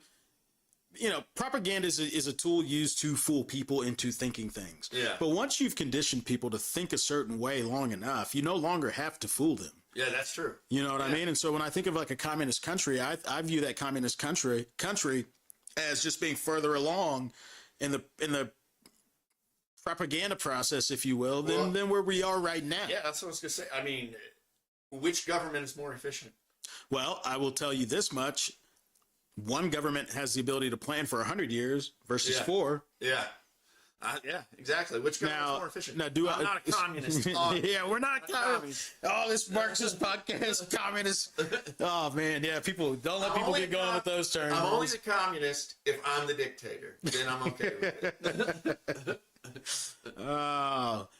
Let's finish playing this video. So he goes on to talk about some other things that, you know, 80% of Americans agree. Establishing a minimum tax for billionaires and closing the loopholes that they would use to avoid it. Ending forever wars by repealing the authorization of military force that was passed after 9/11 and for some reason still exists. There's 12 more of these and they're all in one bill. And once Well, again, every pause single that issue real here- quick, Josh.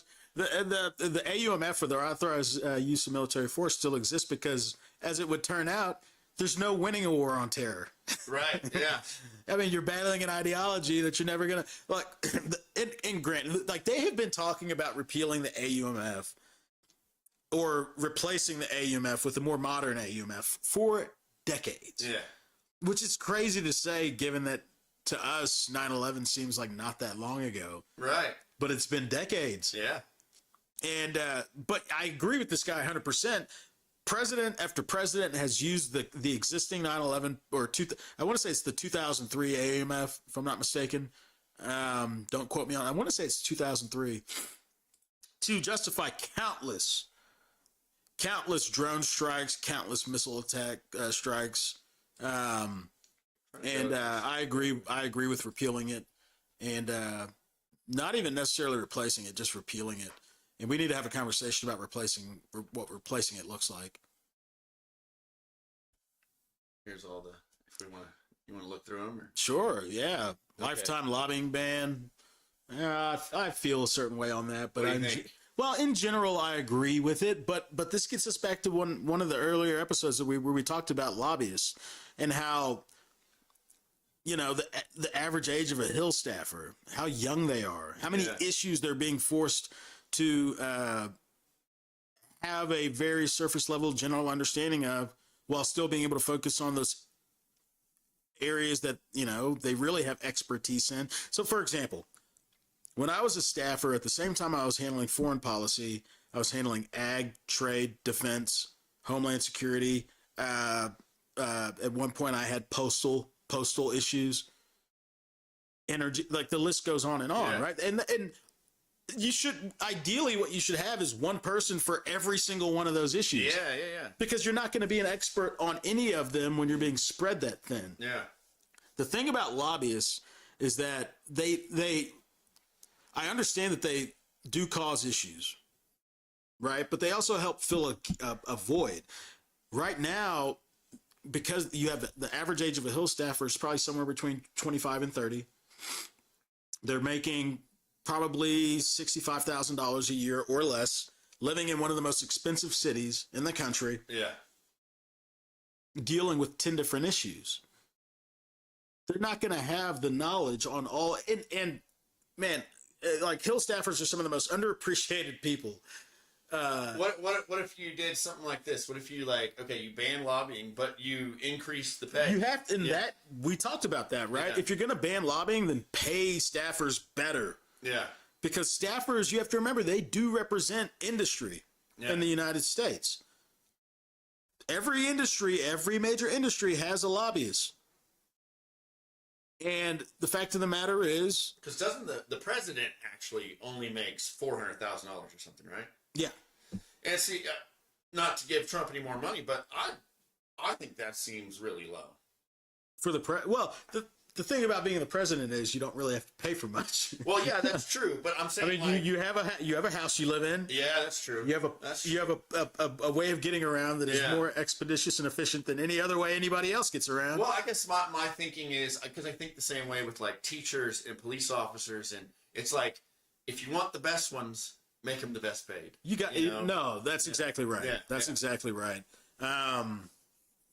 Look, I think the vast majority of people in general agree that there should be limits on lobbyists in terms of what they can and cannot do. In particular, I think what this guy's talking about is specifically for members of Congress, which is called the golden parachute. Yeah. Leaving Congress and then going and lobbying, using all the influence that you had from when you were in Congress to now in a way that puts you on the other side of it, influencing Congress instead of Which, being in Congress. a way, I mean, it kind of makes sense because you already have the connections, right? So, That's like, exactly who right. better to do the job? Right. But Most members of Congress, when they leave, start lobbying firms and make a lot of money that way. yeah, The problem with lobbyists is that sometimes they have the tendency to take the focus and influence away from the constituency the people. Yeah. And that where I think is where the rub is. Yeah. Right? That's where the rub is. But even in that case, it's not always the case. I mean, what if you have a member of Congress that represents a heavy ag district, and ag being agriculture, and an agriculture lobbyist comes in and wants to tell you about some way that, you know, a piece of legislation is going to help out all of these people back home in your district, you know, it's not always a bad thing. Yeah. But then you get with those lobbyists come all the other lobbyists too. Yeah. That will pay you X amount of dollars to come speak at an event for them. Right. And then it starts getting a little Or to weird. write a book. Yeah. And then it starts getting a little weird. So, let's see what else is on this list. Tax the ultra wealthy. It's weird how little taxes they pay. I think trickle down economics, it doesn't seem like it works the way it's supposed to me. I don't even think anybody in general believes in the idea that trickle down economics like works at all. And you see these corporations, especially right now, blatantly not caring about us, the American people, Right. so long as they're able to make money off of it. So why they are able to just dump endless sums of money into our elections, why they pay such little in taxes, I don't understand. I think they obviously off of their. I read that bill that they're proposing, and it's a little goofy. I have no doubt. Yeah, it's even saying to tax their unrealized gains, like stock market increases. Well, most of their wealth. Is in the unrealized. stock market. Yeah. But when that happens, that's like, so there was this concept in poker, right? If the house rake was too high, like whenever poker was first getting like popular, people were starting games, but their rake was so high that the house, by the end of the night, had all the money. Yeah. You know? Yeah. And that's the only thing I worry about with that. And I'm not trying to defend ultra wealthy people. Sure. But it's like, if you're taxing unrealized gains, like, you're taking money that they essentially don't have yet. Well, That's the only one that I had an issue with. It's like, you know. But that is kind of also the loophole. Yeah. That's what I was thinking. Something else needs to be. Like, yeah. I agree with what you're saying, though. It's I think you're 100% right. It needs to be more because most people don't realize that, right? Yeah. Like when they see somebody who's, you know, a billionaire, they think that they just have $1 billion on hand. Yeah. At any given time that they can deploy for whatever reason, not realizing that the vast majority of their wealth is in unrealized gains. Like they don't have that money. I guess they have it, but it's not, you know, it's not, they can't go withdraw that from a bank or an ATM or, what they do is they have their assets, right? Even in real estate. And they buy it with, you know, 20% down, 10%. You can get it for 10% down now, even. And then as it appreciates, you take out a loan against that. And a loan is an income.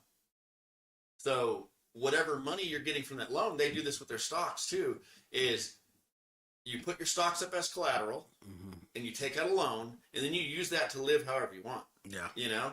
And it's not income because it's a loan. It's money they have to pay back. But that's why everyone like all these elites are so concerned with the stock market going up, because as long as the stock market's going up, they never realistically are going to have to have any type of comeuppance. They're never going to have to pay that loan off because as the stock price continues to go up, well, you're just gaining more equity. Yeah. And now here in 15 years, we can take out another loan because my assets are worth even more, you know? And it just, they make sure, like, that's why the stock market is so important to those guys. It's not important to guys like us. We don't have money and that's like that. But that's the thing. Yeah. Right? And I think that's why a lot of people get so frustrated about it. Because, like, and we know, the president loves to tout the stock market. Yeah.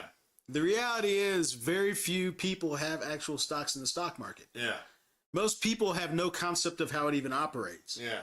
So they don't care that the stock market is doing really well, or they, Yeah. they just don't care. That's why big drops are dangerous. Where it's like a slight drop, that's okay. They're like, we'll come back. But like a big drop, well, now where you got the loan from, your assets are less than what your loan value is, and they're going to call in. They're going to call in the payment, and so that drives the stock down even more. Like it's Well, like if you can't make the payment, then what? It exactly affects your ability defaults. to get. Yeah, exactly. Yeah. So, And it causes the crash in the economy. But it's just wealthy people, and what they'll do is, because they, I'm sure, got their loans through their corporation, they'll just file bankruptcy. File bankruptcy, and then be like, oh shucks, thanks American taxpayer. what else do we have on this list? And we'll have to. Obviously, my wife is not here, so I want to be cognizant of that. Oh yeah. You're like, I can't spend too much time. Audit the Pentagon, went over that. Ban corporate PACs. I think that like some of these things, I'm like, there's higher things. Yeah. Medicare drug negotiation. The fair elections and ending gerrymandering is an interesting one for me.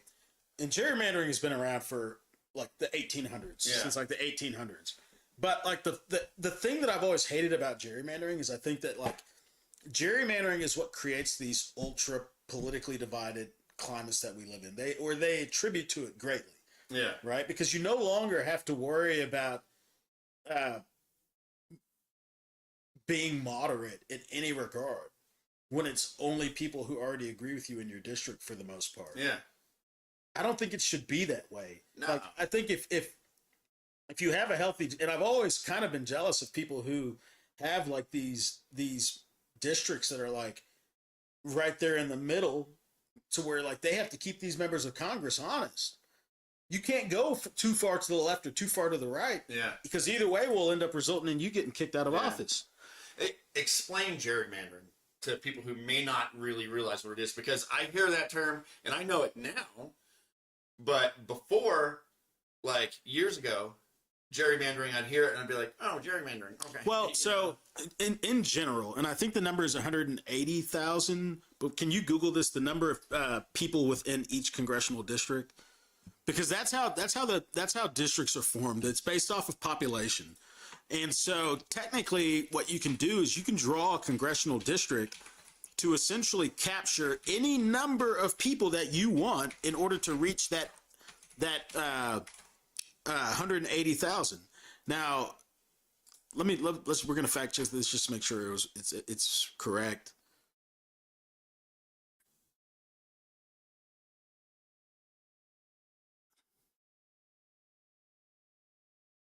As of July 20th, if the House size remains fixed, this would push the. No, that's not what we're looking for. Did I put it wrong? Ask it how many people are in each congressional district.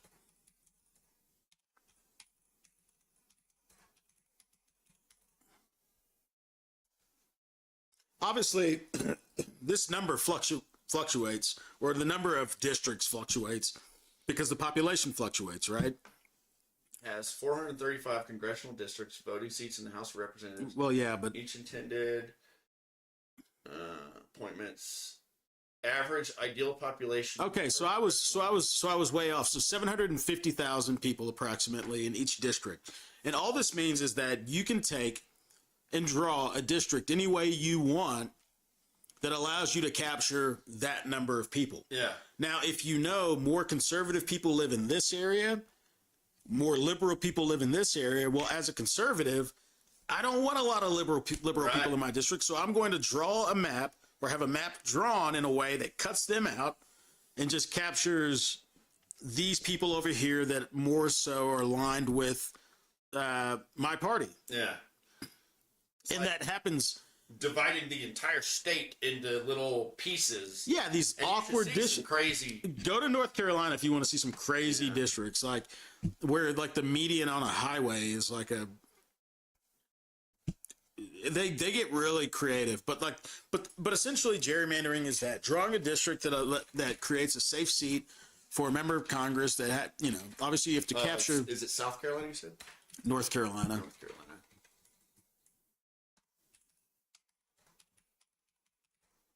Yeah, they'll have a median that connects this group of people and this group of people with like, the median on a highway being the connecting, because the whole district has to connect, right? It can't just be little circles and squares scattered out. It has to connect. And that's what do you use to search? Grok. Ah. Is this it? Congressional map. Click. You see, like that little blue one right there in the middle, Current North Carolina congressional district map. or like you got the View source, maybe. propose. Oh, and then the proposed. Well, that's weird. I think in general, most people understand like the concept. It's, you draw a map however weird you need to capture the amount of voters that you want to capture, as long as it meets that number that each congressional district requires, 760,000 or whatever. Maybe it's too far out.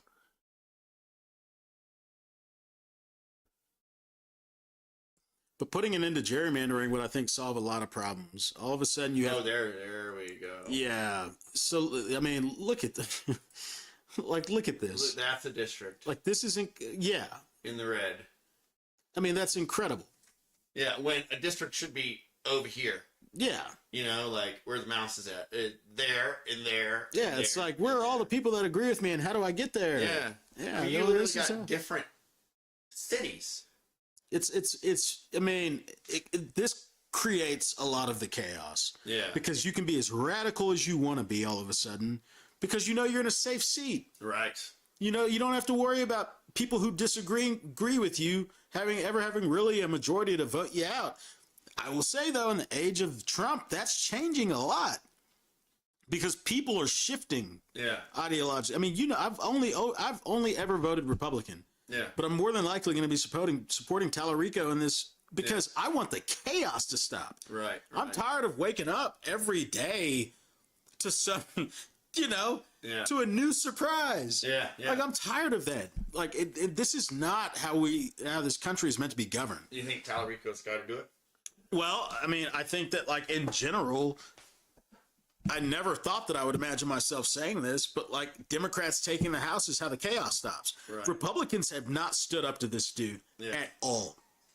And he's been walking all over the Constitution, ignoring the rule of law, ignoring the courts, enriching himself, and members of Congress have just, like, not asked zero questions about it. Right. Republicans. So, like, the only way that you get that to stop is you take away their majority. Right. Yeah. I want to get back to being able to talk about There's a guy that messaged or commented on something today, and he's like, Brandon, you might as well just, like, admit it and say you're a liberal. If supporting the Constitution, wanting to decrease spending, obeying the rule of law, not ignoring the courts, and not being corrupt, if that makes me wanting that in the people that are supposed to be leading this country, if me wanting those things makes me a liberal, wow. Then that says a lot about how we've shifted over. You know what I would say that makes you? That makes you right in the middle. That's what, yes. Like, the idea that, like, what is happening right now is conservative at all is nuts. Like, we just handed DHS in particular, the amount of money that we just gave ICE is unfathomable. It's unfathomable. The debt keeps, I mean, we have done nothing to address it. Yeah. Now, states' rights. One point to that, do you think that giving them more money, like that, honestly, that conversation we were having earlier where it's like, you pay them better, they get better. Do you think giving them more money may allow them to save money in the long run? Well, no, not save money, but have body cams, be better equipped for whatever, be better trained, junk like that? Or do you think like that would still be a wash? Here's the thing. We haven't deported more people than Clinton, Bush, or Obama. Yeah. if it's about deporting people or getting rid of the violent people, like I don't understand what the justification is for giving them that much money. I think that money is more so being spent on these contracts with these security firms that are providing them a lot of high-end software to monitor Americans. Yeah, you might be right. And facial recognition and things like that. Yeah. It's not going towards, I think, apprehensions. Yeah. Yeah. I think a lot of it. I think they didn't realize. So I saw something you posted about the DHS collaborating with the IRS for information on illegal immigrants. And they requested like 1.28 million records, and they only got back 42,000, and all the other ones like returned as like no record, no founding, no status. And I'm like, Yeah, I mean, I think they thought, oh, this is a good way to find these people, and then they realized, oh wait, they go under the radar. Yeah. You know what I'm saying? Like, obviously that's how they live. They live under the radar because you have to. You if have you're to. illegal. Yeah. But yeah. Look, I think that at the end of the day, we're working harder is not necessarily working smarter. Yeah. Right? We're kicking out a lot of people who have done nothing wrong other than come here illegally. Right. It's having a real impact on a lot of businesses that have relied a long time on that cheap labor, rightly or wrongly. I don't care. Right. I don't care. But if you go down to South Texas, a lot of people in the contracting industry down there, developers are very frustrated because they not only did we kick the people out that were doing the work, but nobody's filling those jobs. Right. You're not finding roofers anymore. You're not finding people to help out, build these houses that has historically kept the and I wouldn't say cheap, but it's kept the cost of building a home lower than what it's going to be. So what are we doing? Nobody cares if you want to get rid of all the violent criminals. Right. Get rid of them. Yeah. But now you're talking about stripping people who are they're doing it right. Yeah. And you're talking about detaining them too. Like, what is this about? All while allowing in these Afrikaneers. Right. Like, what is this about? Yeah. Yeah. If I'm 100% honest with you, Josh, what I think this is about is white people not being in the minority. You might be right. Yeah. I think that, and it takes me back to the stuff that they are pushing. Yeah. I not once have ever thought about this or have been concerned about this. But when you see like Elon Musk sharing things like if that says like if the white people become minorities, we're going to be slaughtered. Yeah. Like, what is that about? Yeah. Pushing these descriptions of America as through the Labor Department, all these images of just like nothing but white folks. Right. What is this about? Yeah. Yeah. Like, what? Deporting all these people while bringing in a new wave of fresh white folks. Yeah. What is this about? Yeah.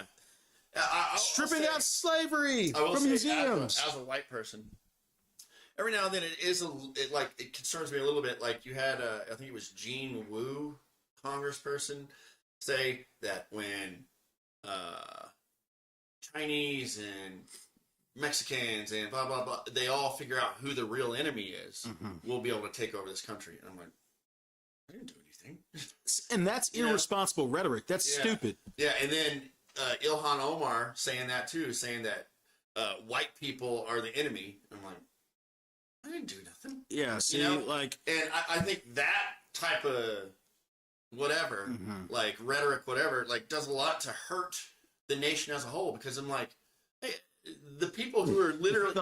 the people who died defending illegal immigrants were two white people. Yeah. You know what I'm saying? Yeah. It's like, there's white people out there that are willing to, And let's not forget, we talk about this all the time. Yeah. Let's not forget there's a lot of idiots out there and about. They're amongst us. Yeah. They're out there. You have these extremes that represent they operate on the fringes, representing fringe ideas and beliefs that do not make up the vast majority of people. Yeah. the vast majority of people just want to.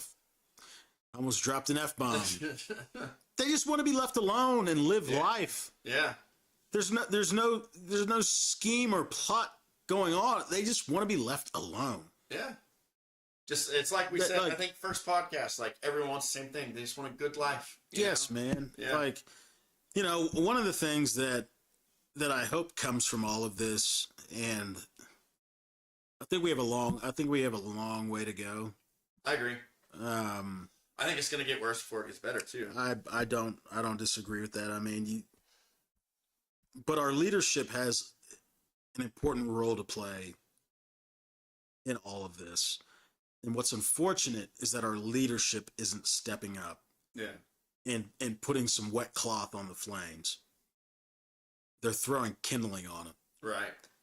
And regardless of what party you align yourself with, regardless of what color you are, what faith you are, or any of that, we should not have leaders that are willing to throw kindling instead of water on the flames of division. Like that's not leadership. That's not.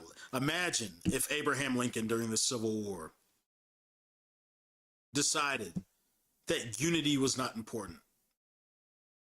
And instead of Ulysses S. Grant, you know, being the man that he was, decided it was more in our interest to seek vengeance